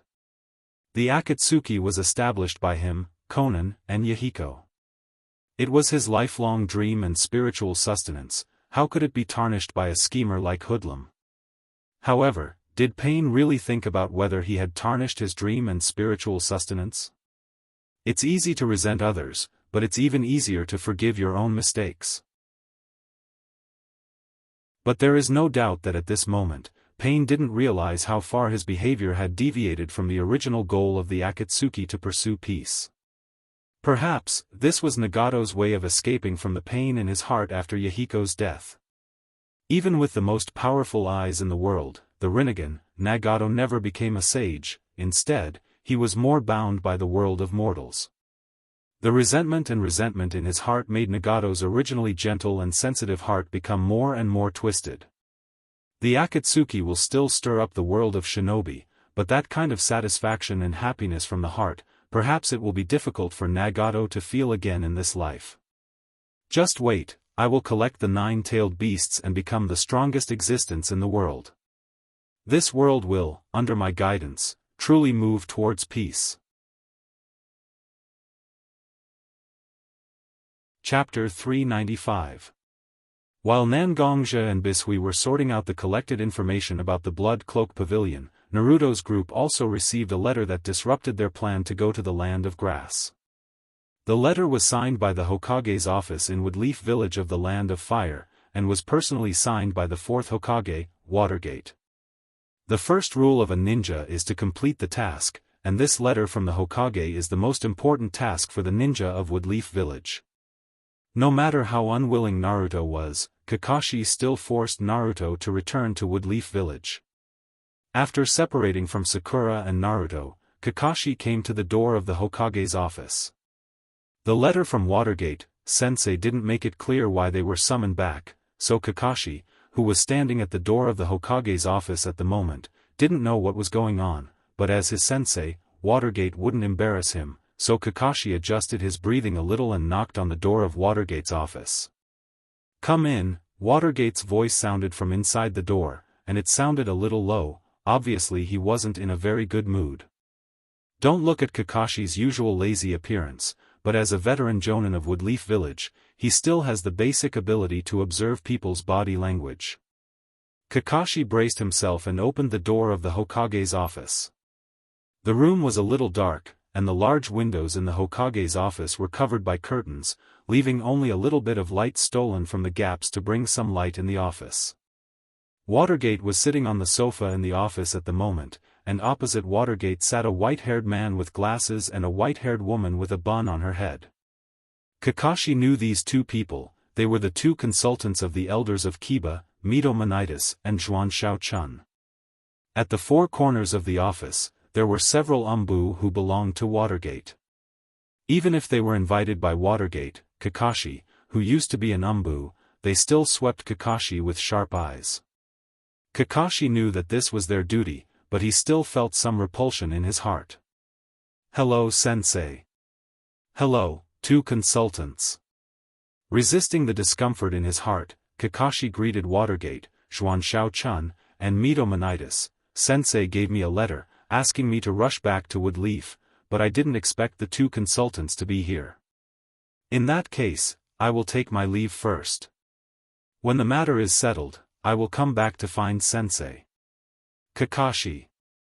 Hearing Kakashi's words, Watergate stopped Kakashi. "What we are talking about is also related to you, so you can stay and listen." Mito Monitis and Zhuan Xiaochun looked at Kakashi with their eyes and didn't say anything. Kakashi could only listen to his sensei's order and slowly walked behind Watergate. "Hokage-sama, I don't know if you can give us an explanation for sending column force to Sunagakure for the rescue operation?" Hamura Mitokado took the lead and asked Minato with a questioning tone. Obviously, they already knew that the purpose of the Akatsuki was the bijou, but they still sent column force to Sunagakure. Isn't this sending a sheep to the tiger's mouth? This time, they were lucky. Naruto didn't have any problems with column force, but this was only because of luck. I understand what consultant means. You are afraid that Naruto will be in danger in Sunagakure. But have you considered the possible benefits of Naruto going to Sunagakure? I believe that you two have also read the mission report submitted by Kakashi. It was our Woodleaf ninja who snatched the body of the Kazekage, repelled the members of the Akatsuki, and gave Chiyo Grandma of Sunagakure a chance to use forbidden jutsu to restore Gaara's life. Woodleaf, without any hesitation, has become the benefactor of the Kazekage and even the entire Sunagakure after this operation. Although we won't do things like asking for favors, but with such an important bargaining chip, it will undoubtedly make the relationship between us and Sunagakure closer. It has been more than 10 years since the last Shinobi World War. During this time, not only Woodleaf has been gathering strength, but other shinobi villages are also slowly becoming stronger. Maybe at any time, another Shinobi World War may break out for some reason. We Woodleaf yearn for peace, but we Woodleaf are never afraid of war. In the Third Shinobi World War, we were the strongest, but fighting on 3 fronts caused the situation to be anxious. Once we have the friendship of Sunagakure, it is equivalent to having the means to contain Iwagakure of the Earth Country. It's also imperceptibly contributing to Konoha's outstanding status. I ask the two consultants and the elders of Konoha to understand the key points of this. Watergate spoke with confidence, but Kakashi, who was standing behind Watergate, was already surprised. His sensei had such deep thoughts? Not only did he set his sights on Woodleaf Village, but he also began to focus on the future. Akatsuki organization, after all is said and done, is only the strength of a small country like Rain Country. Even if they gather a lot of rebellious ninjas and accumulate a lot of money, can they really compare to the foundation of a big country or even 2 big countries? We shouldn't be afraid of Akatsuki. Instead, we should observe them with a calm mind. Maybe there are all kinds of ninjas with strange talents among them, but no matter how strong they are, they will be defeated by the number of people. What kind of heroes are the 3 generations of Reikage of Kyumo Shinobu Village? Weren't they defeated by the 3 generations of Tsuchikage of the Earth Country? To be honest, Watergate didn't put Akatsuki in his eyes, because this force was too young. It was just the accumulation of more than 20 years and the recruitment of all kinds of bad ninjas from all over the shinobi world. Can such an organization really condense a powerful force? Watergate, based on his experience and knowledge, felt that Akatsuki didn't have the power to threaten Woodleaf. Carefully analyzing the case of Gaara's kidnapping, it wasn't difficult to find that Akatsuki mainly relied on Sasori spies in Sunagakure to sneak into Sunagakure, and Deidara used large-scale destructive ninjutsu to consume a lot of Gaara's chakra. Such an action didn't prove how strong Akatsuki was.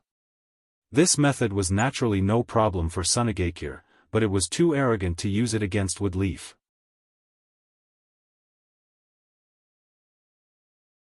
Chapter 396.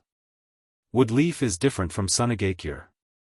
After all, Sunagakure is located in the barren land of wind, and its resources are extremely scarce. Therefore, except for their unique puppeteer, the combat power of ordinary ninjas is relatively low. In order to maintain the operation of the ninja village, many sand ninjas are sent to other countries to perform tasks in exchange for supplies.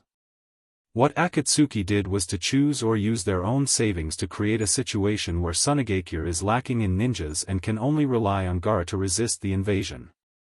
But this method doesn't work in Woodleaf, because Woodleaf is located in the richest land of fire. With resources, there is naturally more demand. The total number of missions in Woodleaf Village accounts for nearly 1/3 of the missions in Woodleaf Village, and the number of ninjas in Woodleaf Village is far more than that in Sunagakure. And inside Woodleaf, there are Hokage, Tsunade, the director of Kiba Hospital, and many Umbu ninjas. Even if the situation is bad, Watergate is willing to pay a certain amount of compensation to let Nangongja, who is staying in Woodleaf, help. In this way, there are 3 Kage-tier ninjas and a large number of Jonin-tier ninjas in Konoha. It's impossible to take the Kyubi from Konoha just by relying on the method of dealing with Sunagakure. Therefore, Watergate is not so afraid of Akatsuki. After Watergate's reminder, Mito Monitis and Zhuan Xiaochun, these political veterans, naturally quickly understood the mystery. Just when Mito Monitis and Zhuan Xiaochun seemed to want to say something, Watergate's face was full of gloomy coldness, as if there was a great anger in his heart. Then, "I've already answered your questions clearly. Can you answer one of my questions?" Without waiting for Zhuan Xiaochun and Mito Monitis to respond, Watergate's body erupted with an extremely powerful murderous aura. The 2 advisors who have been away from the battlefield for a long time and only think about the tricks between people naturally couldn't resist. "Who is this Jinchuriki you're talking about? Is it a weapon in your eyes, or is it my child named Uzumaki Naruto?" Yes, when Mito Monitis called Naruto column force, Watergate began to accumulate anger in his heart. But as the Hokage, answering the questions raised by the advisors is his duty, so Watergate can only suppress the anger in his heart, and explain his behavior to Mito Monitis and Zhuan Xiaochun. When his duty was over, Watergate didn't have to suppress his inner feelings, and directly attacked Mito Monitis and Zhuan Xiaochun. In fact, when Kakashi heard Mito Monitis directly call his disciple, column force, which is almost like a weapon, he was very unhappy, but after all, how can he compete with Mito Monitis, who is the advisor of the elder group, so he didn't dare to say anything. Seeing his teacher suddenly attacking now, Kakashi was also scared. When did his teacher become such a domineering and majestic existence? 2 advisors, who is the real leader of this Woodleaf village? Is it me, the Hokage, or you, the advisors? If I remember correctly, it should be me, the Hokage, right? What kind of status do you have to look down on your leader's child so contemptuously, and what kind of status do you have to reprimand my decision so condescendingly? Watergate directly stood up from his seat, and several Umbu who were standing in the corners of the room, as well as Kakashi, also took a step forward, and their murderous aura shrouded Mito Monitis and Zhuan Xiaochun. I know that both of you really care about the Woodleaf village, but caring about the Woodleaf village doesn't mean that you can do anything you want. Just like your former teammate Danzo, didn't he care about the Woodleaf village enough? But his care made him cross the line, and crossing the line should be punished. Both of you are smart people, so I don't need to say anything more. Don't do anything impulsive because of other people's instigation. You are Woodleaf ninjas, not those ninjas from other clans. Those clans only exist because of the Woodleaf village. Without the Woodleaf village, how can those clans survive in the ninja world? Yes, Watergate was using this as a pretext to make a fuss. Mito Monitis and Zhuan Xiaochun were sent by the higher-ups of the Woodleaf village to check on them, but over the years, Zhuan Xiaochun and Mito Monitis have slowly changed from the so-called monitors to the role of spokesman. Every person in power could allow their subordinates to have their own thoughts, but if their subordinates were to openly join another camp, would anyone be able to tolerate it? When the three generations were still alive, they didn't directly kill Mito Monitis and Zhuan Xiaochun because they were their teammates. After all, even if it was someone like Danzo, the three generations could tolerate it, let alone Mito Monitis and Zhuan Xiaochun who were just mouthpieces for others. But Watergate wasn't willing to tolerate it. On one hand, Watergate was young and didn't want to tolerate it. On the other hand, it was because Watergate had accumulated enough power to protect himself and even make progress. Watergate didn't want to tolerate the declining power of his clan anymore. So Watergate wanted to centralize power? Mito Monitis and Zhuan Xiaochun instantly understood Watergate's intention. Watergate was no longer satisfied with the power that belonged to Hokage in his hands. Watergate wanted to take control of the Woodleaf in his own hands and become the true master of the Woodleaf. Watergate's sudden attack was actually just a verbal warning and a subtle declaration of war. If the elders didn't take the initiative to admit defeat, what they would see wouldn't be Watergate's angry face at the moment, but a knife flashing with cold light. Mitokado Hamura and Koharu Yuditane, who had been nervous the whole time, sat down on the sofa with pale faces. Minato turned around and looked at the Dark Ops standing in the room. He said to the Dark Ops, "Didn't you see that the two consultants suddenly felt unwell? Hurry up and take the two consultants to Kiba Hospital to have a look. People who are old can't ignore this kind of physical condition." Chapter 397. Facing Mito Monitis and Zhuan Xiaochun's pale faces and bulging veins on their foreheads, these Umbun ninjas faithfully executed Watergate's order and forcibly supported Mito Monitis and Zhuan Xiaochun out of Hokage's office. Looking at the direction they were heading towards Kiba Hospital. The Senju clan that Tsunade belonged to was a symbol of the Woodleaf family's power. Although the Senju clan had withered, the noble bloodline of the Senju clan was still the spiritual sustenance of everyone who advocated the family theory. Watergate ordered his subordinates to bring Mito Monitis and Zhuan Xiaochun to Kiba Hospital by force. In fact, it could be regarded as a warning to Tsunade, who was worthy of being called his martial uncle. He hoped that his martial uncle would not mix with the group of idle family forces. Otherwise, even if it was a veteran like Mito Monitis and Zhuan Xiaochun, he, Watergate, wouldn't mind letting them retire due to illness and live in seclusion. This was the first time in a long time that Kakashi directly saw Watergate in such a political game. Unlike his previous image of a friendly person, Watergate at this moment was like a tiger in the forest, a dragon in the sea step by step towards his throne. As long as it was possible, Watergate didn't mind turning those who stood in his way into small stones. "Sensei, isn't this inappropriate? I don't care about the inner thoughts of the two consultants. The main thing is that behind the two of them are the family forces that occupy an important part of Konoha. Once we have a bad relationship with such forces, even if it's not a life-and-death battle, at the critical moment, they might use some underhanded tricks to hit us directly." Kakashi really wanted to persuade his sensei to use a relatively gentle attitude to obtain power. But when the words came to his mouth, Kakashi couldn't say it. He could only tell Watergate that he didn't think he should easily offend the two consultants. Watergate understood politics better than Kakashi, and he also understood people's hearts better than Kakashi. Although his disciple was talented and could be regarded as loyal to the Woodleaf family, he still thought of everything too simply. The conflict between him, the elders group, and Root was irreconcilable. As long as he wanted to make a difference, he must get rid of these two places. Kakashi, you are my disciple, I don't want to deceive you with a hypocritical appearance. I know that you have doubts in your heart, so I am willing to answer your questions. Watergate said. He slowly sat on the sofa. He also gestured to Kakashi, inviting Kakashi to sit opposite him. I don't know what you think of the elders of Kiba and Root, Kakashi. Minato didn't directly explain his point of view, but instead asked Kakashi a question. After Kakashi thought for a while, he organized his words and said, the elders of Kiba are the representatives of the Woodleaf family forces.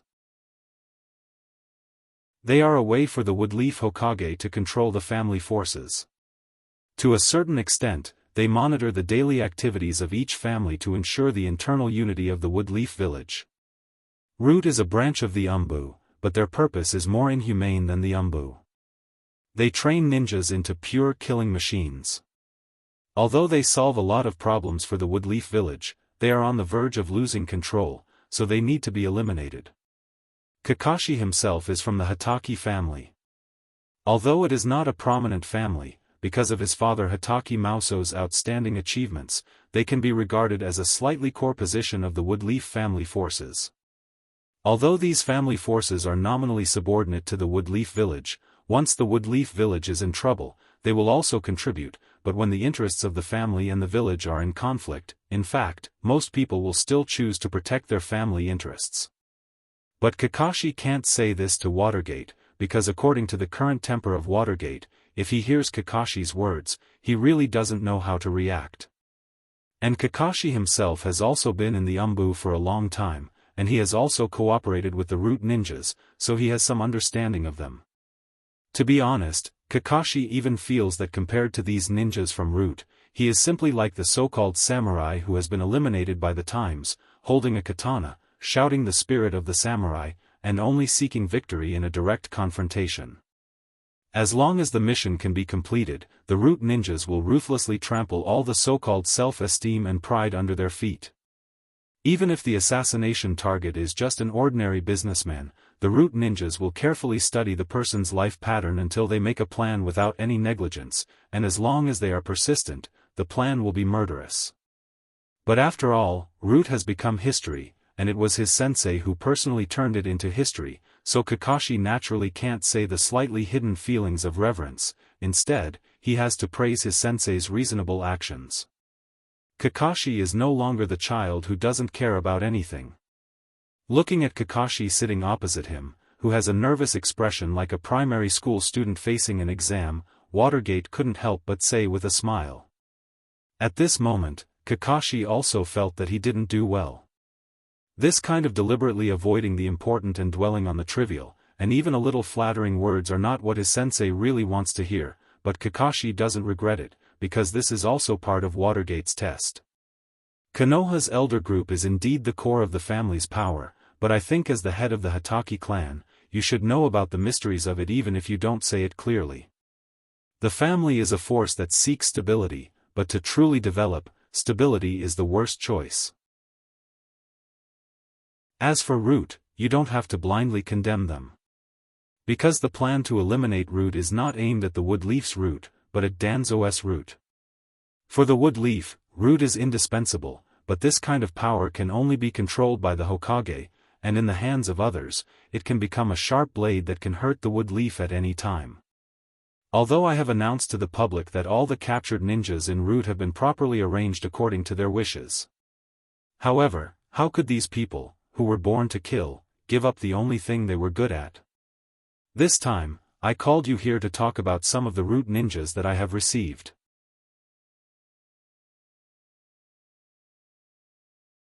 Chapter 398. Kakashi, I don't know if you still remember an Umbu ninja codenamed, or Tenzin, in Umbu. Watergate could clearly see that when he said the name, Tenzin, Kakashi's expression was obviously sluggish. But Kakashi quickly adjusted, and said to Watergate as usual, Sensei, you're joking, Tenzin was my subordinate when I was in Umbu, so I'm naturally very familiar with him. Although Watergate didn't say it explicitly, Kakashi knew that Watergate must have used Tenzin's origin to win over many seedlings who wanted to stay. Yes, compared to Sasuke who has no attachment to Woodleaf Village, Watergate naturally valued these experienced and powerful root ninjas who can quickly become the backbone of Woodleaf Village. Tian Shan can be considered to have worked hard and made great contributions these years. Moreover, he has a great advantage in the wood escape technique. Considering the particularity of Naruto's identity, I decided to temporarily integrate Tenzin into your class as a deputy instructor, and transfer a good seedling to your team to fill the gap of Sasuke. Because of Naruto's relationship, Watergate didn't directly list Sasuke as a defector of Woodleaf, but Kakashi's team lacked a member is also an indisputable fact. Watergate was reassured by Kakashi, but he didn't think that Kakashi alone could withstand the risk of Naruto's Akatsuki and Naruto himself. Wood release is the strongest release jutsu that can restrain the tailed beast's chakra. The arrangement of Tenzin in Kakashi's team was based on this consideration. And the person who replaced Sasuke's position in the team was even more outstanding. He was already a rare genius, promoted to Chunin at the age of 10, and now his strength was completely comparable to a Jonin. And he also mastered a secret jutsu, Super Beast Fake Painting, but the only drawback was that he received too much brainwashing and mental destruction en route, so he still didn't have complete emotions. So Watergate hoped that such a child could have feelings under the care of Naruto, Sakura, Kakashi, and Tenzin. Hearing Watergate's decision, Kakashi knew that he had no room to resist or argue, because Watergate's serious and firm voice has closed all the ways to protest. Kakashi only had the choice of accepting the order and executing it. Just as the scene fell into silence, there was a knock on the door of Shui Men's office. A hint of joy appeared on Minato's face as he muttered, "That's right. It's true that whoever you say will come," but soon, Minato adjusted his posture, sat on his chair and said to the door, "I'm sorry. Come in." The door slowly opened, and two figures appeared in front of Watergate and Kakashi. The two figures were tall and short. The tall figure was wearing a very obvious Umbu uniform and a mask with a cat pattern on his face.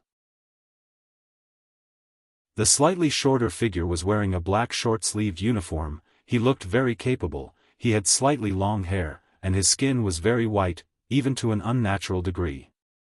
"Greetings, Hokage-sama." "Greetings, Hokage-sama." The two figures moved almost at the same time and shouted at the same time. The almost terrifying sense of coordination made people's scalps tingle. "No need to be so polite, Tenzin and Sakai, it's good that you came, I'll introduce you to your next task." Letting Tenzin and Sakai stop saluting, Watergate introduced Kakashi to Tenzin and Sakai.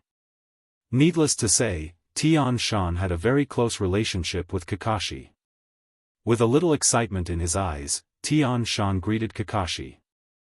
Although Sakai hadn't seen Kakashi, he was very familiar with Kakashi's information, so he also greeted Kakashi with a smile. Kakashi, who was a little happy to see Tenzin, looked at Sakai's cheeks that were very close to a smile. He felt a little uncomfortable in his heart. Was this the personality defect that Watergate-sensei said? This kind of distorted smile made everyone who saw it feel a little bit disgusted. Humans were just that sensitive. The difference between a sincere smile and a fake smile was so obvious. "Welcome to Team 7, you two are a member of Team 7. I'm already very familiar with Tenzin, so I won't ask any more questions. As for Sakai, I have already read your information, it can be said that you are perfect. But after all, the ninja team is not a one-person stage, so I will arrange a time to test the cooperation between you and your remaining two teammates. Do you understand?" Kakashi casually told Sakai about his plan, but when he heard the last question, Sakai directly knelt on the ground on one knee, lowered his head, and said very seriously to Kakashi, "Don't worry, Kakashi." "Yes, Sakai." Helplessly looking at Tenzin standing beside him, although Kakashi used to be an Umbu, he still can't help but feel a little repulsed by the Umbu's command-oriented concept. At this moment, Tenzin also took off the mask on his face and the protective gear on his body and put on a very ordinary ninja costume, looking at Kakashi with a "I can't help it" look. Looking at Tenzin, Kakashi seemed to suddenly think of something and said to Tenzin. Tenzin, your current name is a bit too famous, since you want to return to the world of light, do you want a new name? Kakashi's words also made Tenzin's eyes reveal a light, a new life in the world of light? I have seen too much killing and blood in my previous life, it is because I hate this kind of life that I decided to leave the Umbu and become an ordinary ninja. So, let my wish be my name. From today on, I will be called Yamato. Hearing the words of Tenzin or Yamato, Kakashi's face also showed a trace of approval, living in the darkness but always yearning for the light, this is the real mentality of an Umbu. At this moment, Sakai, who was half kneeling on the ground, raised his head and looked at the high-spirited Yamato, his eyes began to reveal a kind of envy that he didn't even notice. As a member of the root, if Yamato can find himself, then he can also do it. Everything seemed to be bright and radiant. Chapter 399. That's impossible. In a training ground, Naruto's voice echoed loudly in the air, and the anger and sadness contained in it were so clear. Sakura, who was standing on Naruto's side, was also a bit gloomy at the moment, obviously, she couldn't accept what Kakashi just said to them. Kakashi-sensei, I don't have any problem with the addition of a Jonin to our Team 7. Naruto's eyes drifted from Yamato's body to Sakai's. He even stretched out his hand and pointed very impolitely, and said with a disgusted look, but I will never recognize this guy as a member of our Team 7, because only Sasuke is my teammate, Uzumaki Naruto and Sakura Haruno's teammate.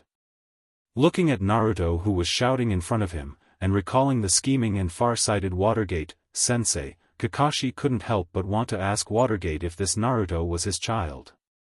Naruto. It seems that Naruto has been a little confused. Kakashi looked at Naruto with a serious face and scolded, I know what kind of obsession you have with Sasuke, but before you are Uzumaki Naruto, you are still a ninja. A ninja's duty is to complete the task, is this the time for you to throw a tantrum? Sasai and Yamato joined our Team 7 under the order of the Hokage. When this order was issued, they were already a member of our Team 7, how can you be here to refuse? Kakashi's sudden outburst also made Naruto and Sakura stunned for a while. Although Kakashi usually looks lazy, Sakura and Naruto both understand that Kakashi is a ninja who values his subordinates very much. For so long, this can be regarded as the heaviest. Kakashi scolded Naruto, and even directly related to the responsibility of a ninja, so that Naruto couldn't find any opportunity to refute. Ignoring Naruto's expression, Kakashi took out a bell from his arms, and after shaking it in front of Chunin's eyes, Kakashi continued, because this is the first time Team 7 has been reorganized, and there are two more combat powers, Yamato and Sasai. Yamato and I have worked together in the past, so I still have a certain understanding of his ability. And I know almost nothing about Sasai, so I think it is necessary to see if you have a certain degree of tacit understanding with each other. With that, Kakashi hung the shaking bell in his hand on his waist. The rules are still very simple, as long as one of the three of you can take the bell from me, you pass. And this time, Yamato will be in the same camp as me, and we will fight together with our complete strength. Are you all ready? Kakashi slowly pulled up his forehead protector, revealing his three-tomo Sharingan, and Yamato, who has been standing behind Kakashi, slowly walked to Kakashi's side. Although he didn't speak, the momentum of a veteran was very obvious. As for Sasai, who has been rejected by Naruto, at this moment, he also slowly walked to the side of Naruto and Sakura. With a smile on his face, he said to Naruto and Sakura, since that's the case, please take care of me in this trial. Looking at the obviously bright but fake smile on Sasai's face, both Naruto and Sakura found it very difficult to accept at this moment, and the disgust from the bottom of their hearts was difficult to suppress. Humph. Naruto didn't want to talk, he looked at Sasai and turned his head away. You're welcome, although I don't agree with you joining Team 7, what's done can't be undone. Even if we don't agree, you are already a member of Team 7. In this trial, I hope we can work together and fulfill the expectations of Kakashi and Yamato-sensei. Compared to Naruto, Sakura was obviously much more mature. She used a few short words to clearly express her attitude towards Sasai. And after seeing the reaction of his three subordinates, Kakashi also shouted, "Let's go." Then, the trial begins. As soon as his voice fell, whether it was Naruto, who was in a difficult situation, or Sakura, who was trying her best to accept Sasai as a new member, they immediately responded. Sasai calmly looked at the backs of Sakura and Naruto until they disappeared, then slowly walked into the forest. These kids are really giving me a headache. Needless to say, Naruto didn't have the slightest intention of accepting Sasai as his teammate. On the other hand, Sakura seemed to be trying her best to accept Sasai's arrival, but the torment in her heart was almost obvious on her face. Sasai's personality has been damaged because of his experience en route.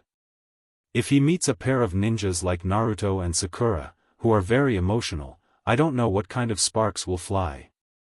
Although he said that it was a headache, Kakashi didn't know why, but he had a faint hunch in his heart. The combination of Naruto, Sakura, and Sasai may be very interesting. Just when Kakashi was still sighing, several kunai quickly shot towards Kakashi. Standing behind Kakashi, Kakashi also made hand seals to condense chakra. Soon, several thick roots broke out of the ground and flexibly blocked the kunai that shot towards Kakashi. "These kids are really impatient," Kakashi said, but his hand seals were flying, and a ninjutsu was completed in an instant. Placing his palm on the ground, Kakashi shouted, "Don't worry. Earth release, earth-splitting palm." Earth-splitting palm itself is a ninjutsu used to tear the ground and trap the enemy on the ground in the soil. At this moment, Kakashi used it to tear the ground to find the enemy hidden underground. Unsurprisingly, a figure quickly ran out of the crack in the ground. "Naruto, I saw with my own eyes that you used such a trick to send Deidara flying. How could I not pay more attention to it?" Yes, the figure running out of the soil is naturally Naruto. Looking at Naruto, Kakashi said to Naruto with a bit of sarcasm. And Naruto is still very wise. It seems that he knows that he can't compete with Kakashi and Yamato, so he turned around and ran into the woods without looking back. Looking at Naruto's departure, Kakashi smiled and chased in the direction of Naruto's retreat with Yamato.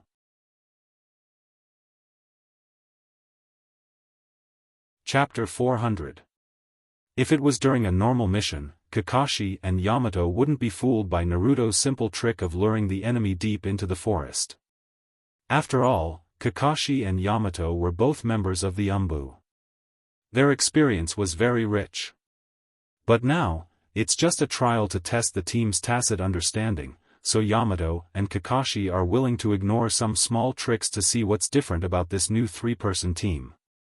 To Kakashi's surprise, when he entered the forest, the first one to charge at him was not only Naruto, who has always been a straightforward person, but also Sakai, who has just joined Team 7.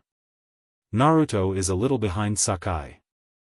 Originally, Kakashi was going to go up alone to compete with Naruto and Sakai, but he was stopped by Yamato beside him. "Kakashi, senpai, let me."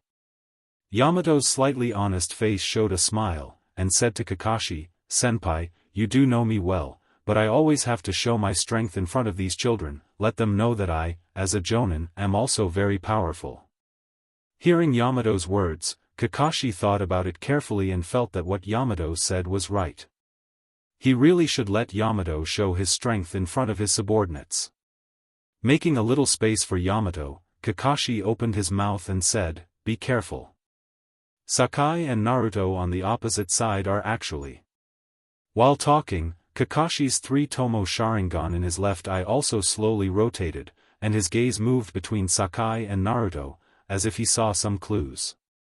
Yamato smiled slightly, and without waiting for Kakashi to finish speaking, he rushed in the direction of Sakai and Naruto. Sakai himself was one step ahead of Naruto, so the first one to fight with Yamato was Sakai.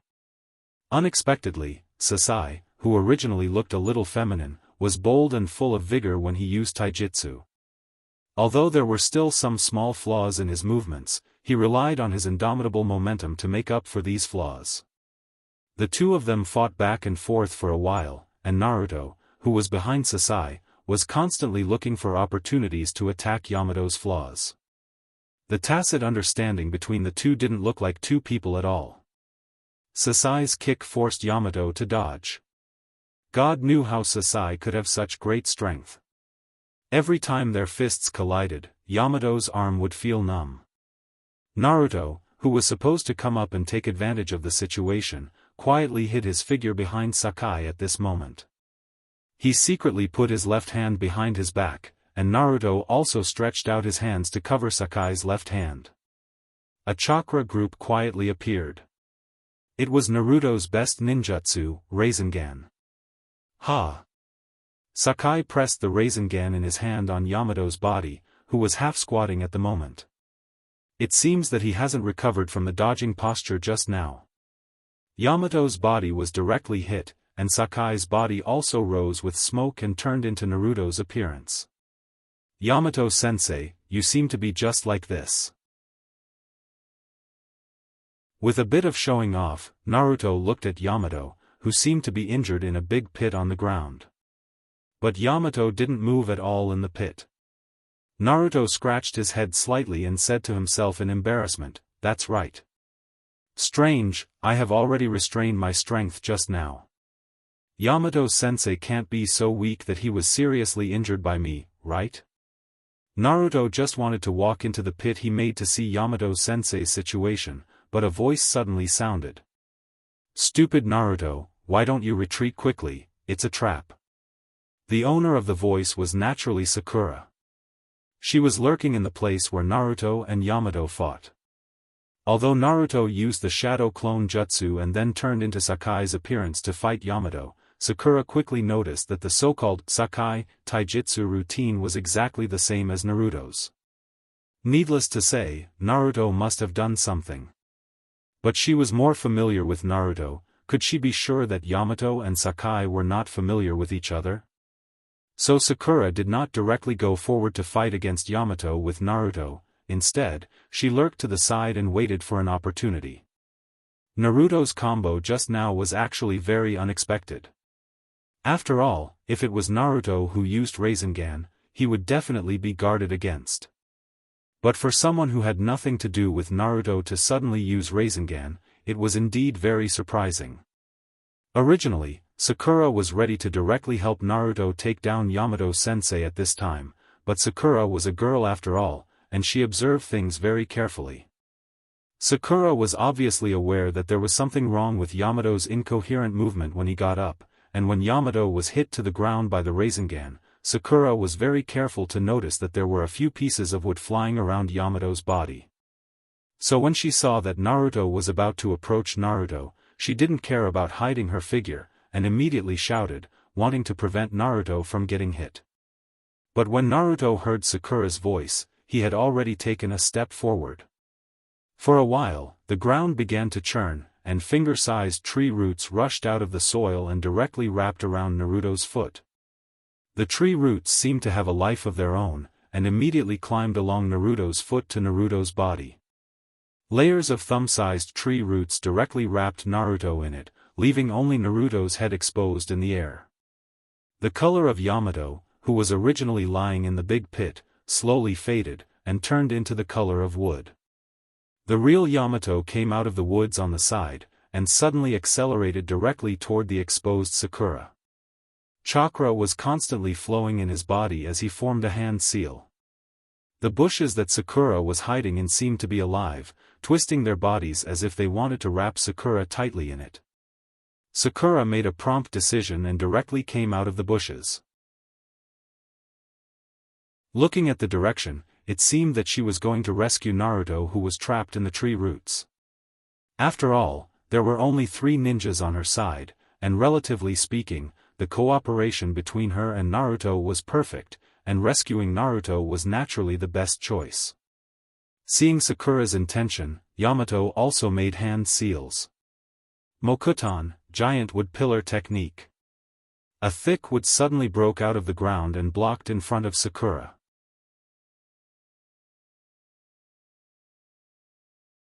Chapter 401.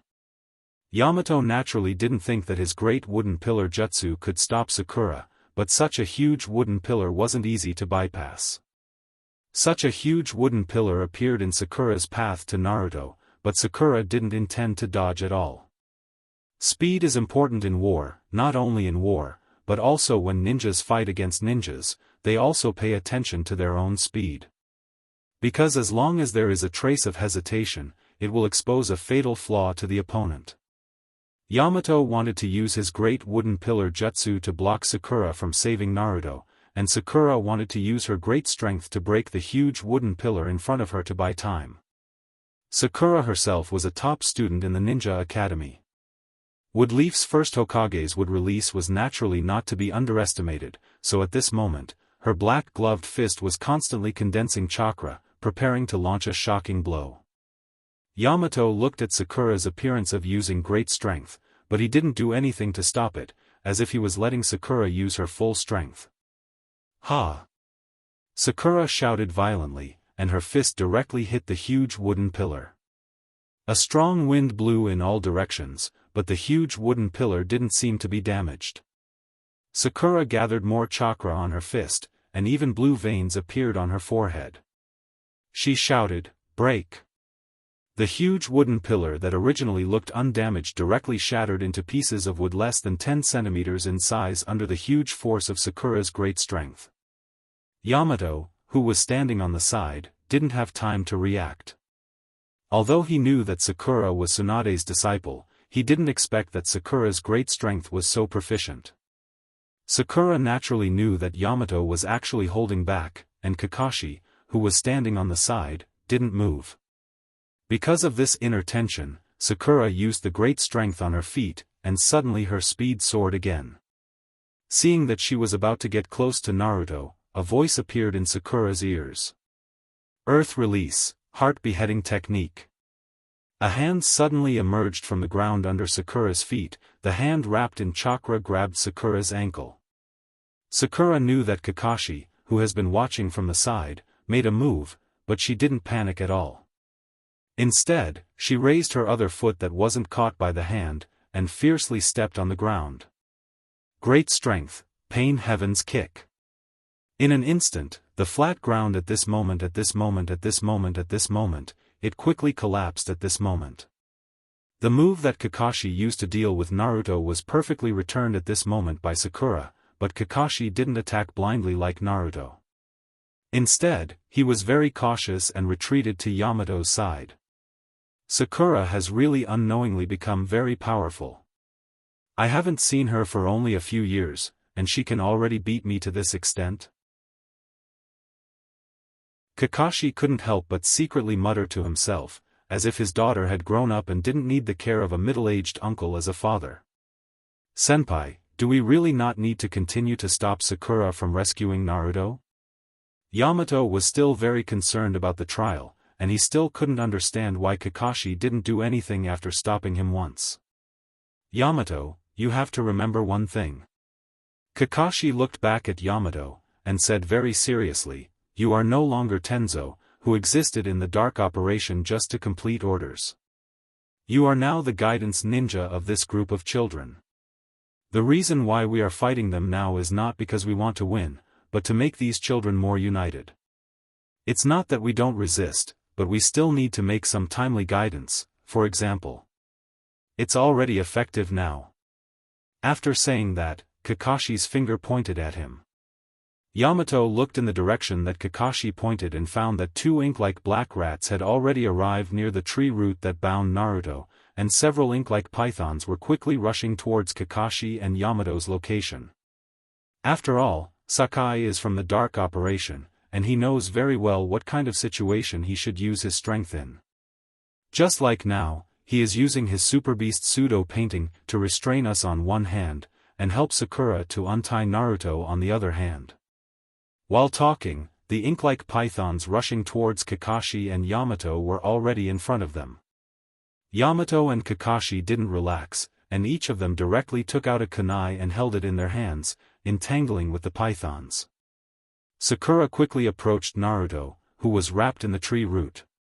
Two ink-like rats suddenly rushed out from behind Naruto, and each of them shattered into dots of ink on the tree root.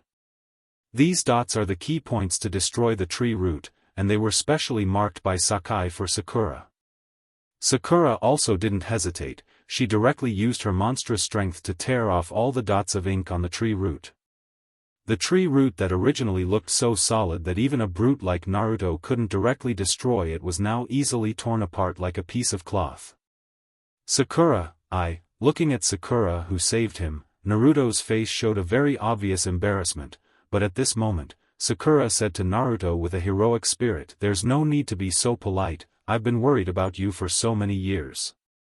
This time, you still have to thank Sakai, without his help, I wouldn't have been able to destroy those tree roots so quickly." Although Sakura wasn't so clear about Sakai's specific ability, but standing on her side and entangling Kakashi and Yamato, the two instructors, except for Sakai who just joined Team 7, there must be no one else, right?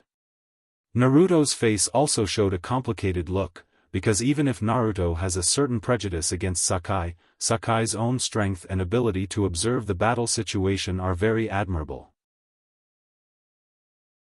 That guy. Let's talk about it after this trial is over. Hearing Naruto's words, Sakura's face also showed a smile. Anyway, Naruto's attitude is not so tough, which is a good change. Sasuke, after all, chose his own path. Although Sakura sincerely hopes that Sasuke can stay in Konoha, the world is not as you wish. Life is still going on, and it's not so good to be too persistent. In the past 3 years, Sakura has been accompanying Tsunade and Nangongja, and learned a little from these two people, right?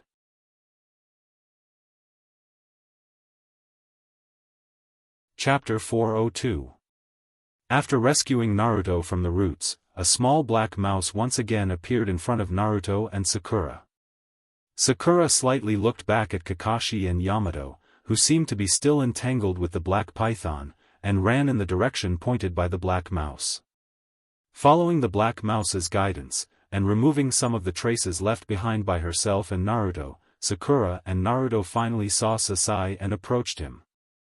Sasai seemed to have completely entered the state of mind, his slightly pale face was tightly stretched, and his eyes were cold at the moment, revealing a kind of coldness that was difficult to ignore. Naruto and Sakura, who wanted to say a few words to Sasai, didn't know what to say at this moment. Sasai seemed to be aware that Naruto and Sakura had come to his side, and said without looking back, "Since you're here, our mission this time is to snatch the bell from Kakashi's hands." But Kakashi's side has 2 experienced Jonin, although Sakura Haruno and Uzumaki Naruto's strength are close to that of a Jonin, and I also have the strength of a Jonin. But Yamato and Kakashi used to be teammates, and the degree of tacit understanding between them is far beyond us. Fortunately, this time Kakashi and Yamato seem to have a certain mentality of playing around in the trial, otherwise, we wouldn't have a chance to complete the mission. So I've temporarily considered several plans, and now I'm going to tell you 2 about it. If you want to deal with a ninja who is stronger than you, that is, the so-called weak conquers the strong, you have to fully play your advantages and take advantage of the opponent's weaknesses. From the information I know, we can confirm that Kakashi doesn't have a lot of chakra, and although Yamato's Mokuton is very rare, its attack is not that strong. So, my suggestion is to find a ninja who has a lot of chakra and is good at long-range attacks to fight with Kakashi, and control Kakashi's chakra to a safe range. Another ninja who is good at taijutsu will fight with Yamato, and use his spear to break the shield so that Yamato has no spare energy to support Kakashi. Then send a strong attacker to attack Kakashi and Yamato, and make them lose the ability to fight. I'm good at long-range attacks, so I can be used to contain Kakashi. Haruno Sakura's taijutsu is Tsunade and Nangongja, so she's good enough to deal with Yamato. As for Uzumaki Naruto, he will be in the middle. While assisting me and Haruno Sakura, he will constantly look for opportunities to attack Yamato and Kakashi, and become the opportunity to defeat them. It has to be said that Sasai's plan at the moment is almost all the information from both sides, and after analyzing it, it's hard to imagine that this plan was made after determining the content of the trial. Could it be that this is an umbu, or an umbu of the umbu, the legendary root ninja? Seeing that after talking for a long time, Sakura and Naruto didn't respond, Sasai couldn't help but look at Sakura and Naruto with a little doubt. At this moment, Sakura and Naruto's expressions were wonderful, not only because of Sasai's rapid series of plans, but also because of Sasai's extremely rational thinking. You. Who the hell are you? Naruto looked at Sasai and muttered to himself. Although it was a slight murmur, Sasai heard it, and although there was no contempt, Sasai said to Naruto indifferently. I'm just a ninja, and unlike ninjas like you who live under the sun, I've always been hiding in the shadows. I hope you don't compare me with naive ninjas like you, and those who betrayed the ninja village and left you. When he said naive, betrayed, and failed, Sasai's face once again showed the same hypocritical smile he had when they first met. After hearing Sasai's words, Naruto directly ignored the trial that was going on at the moment. Instead, he directly punched Sasai's face. The huge force directly sent Sasai flying out of the bush where he was hiding. Sakai's body smashed into a tree, but there was no obvious sound. It seemed that Sakai had deliberately adjusted his landing position. He got up from the ground with a little indifference, and slowly wiped the corner of his mouth with his thumb, wiping away a trace of blood. Well, I also took this into consideration.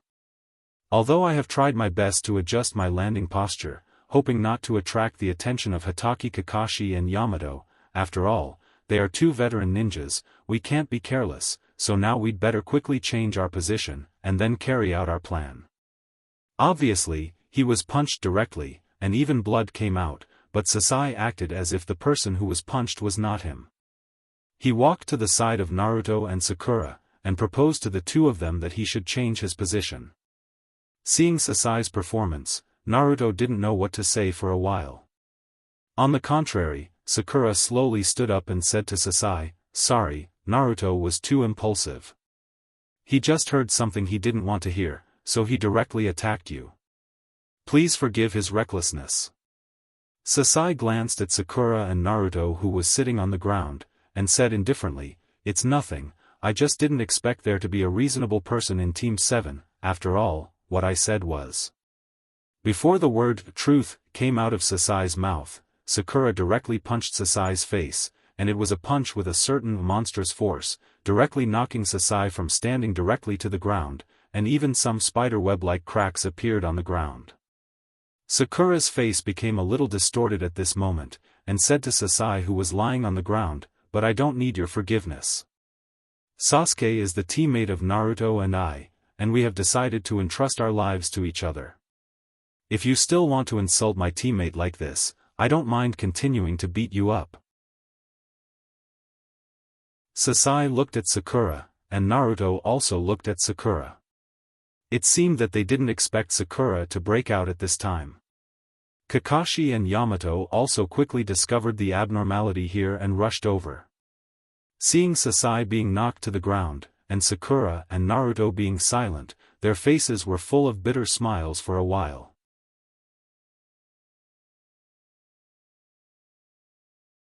Chapter 403. Kakashi's original intention of organizing this trial was to let Naruto, Sakura, and Sasai, who didn't know each other that well, understand each other better and have the tacit understanding that a team should have. In the beginning, when Kakashi saw that Naruto and Sasai could fight together, he was actually very happy. However, after careful observation, he found that it was actually the result of Naruto using the Shadow Clone Jutsu and Transformation Jutsu. Kakashi suddenly had a bad premonition in his heart. When Sakura rescued Naruto with Sasai's help, the three of them stopped moving. Kakashi and Yamato thought that the three of them had met and began to discuss countermeasures.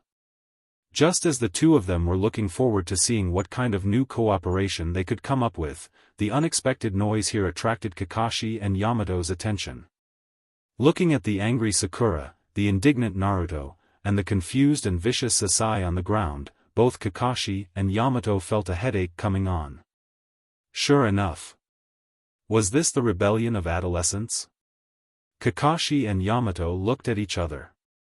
One of them covered his left eye with his forehead protector and walked toward Sakura and Naruto while holding his head. The other slowly walked to Sasai's side and pulled Sasai up from the ground. The two of them took the children in front of them to the side and talked to each other. After a long time, the two sides met again. Looking at the silent Naruto and Sakura, Sasai, who was standing next to Yamato, spoke first. "I'm sorry, I was too impulsive just now and said something I shouldn't have said, which made the two of you have such a big reaction." After that, Sasai bowed deeply to Naruto, Sakura, and even Kakashi and Yamato. His attitude was extremely humble and respectful, but his face still had his signature disgusting fake smile, making people feel that Sasai didn't seem to know what he did wrong. He just accepted someone else's order and did his best to carry it out. This kind of fake smile and fake humility made Naruto and Sakura, who were standing opposite him, uncomfortable for a while. "To be honest, I don't think you can really enter Team 7 and become my teammate, but I do know that if I want to find Sasuke, your strength is indispensable, so even if your smile is unbearable, even if your pretentiousness makes me feel disgusted, I still have to act with you. But, that's all." Naruto walked in front of Sasai and said calmly to Sasai. That kind of calm feeling was like an objective statement of an irrefutable fact. Without the influence of previous emotions, Naruto's words made people feel that Naruto was really unwilling to accept the existence of Sasai. Sasai listened to Naruto's words, but smiled non-committally. He reached out to shake hands with Naruto to show the harmonious atmosphere between the two, but Naruto ignored Sasai's outstretched hand and directly left the training ground. Looking at Naruto's departure, Sakura walked in front of Sasai and said, Sasai. I know that you have a lot of things hidden in your heart, and it's your own experience that shaped you now. I don't hate you, but it's hard for me to agree with you. This time, it's the Hokage-sama's compulsory appointment, and we have an important task to complete. When this task is over, I will directly return to the village and propose to the Hokage-sama that you be transferred out of Team 7. Looking at Naruto and Sakura talking to Sasai one after another, Kakashi and Yamato who were standing on the side were speechless for a while. They thought that the three of them could get along well, but the result was the first time they met. With such an internal atmosphere, let alone going out to perform a task, even if they were just sitting there quietly, it would cause trouble. Seeing that Naruto and Sakura's figures were all gone, Kakashi stepped forward a few steps to Sasai's side, and just as he was about to speak, Sasai raised his head and looked at Kakashi with a pair of eyes and said in advance, "Is Hatake-sensei trying to comfort me? There's no need for that at all. I have seen people worse than them. In fact, from my personal point of view, I don't think it's unacceptable to stay in the Umbu all the time. But a ninja's mission is to complete the task. Since the Hokage-sama gave me the task, I naturally have to do my best to complete it. So, you don't have to comfort me.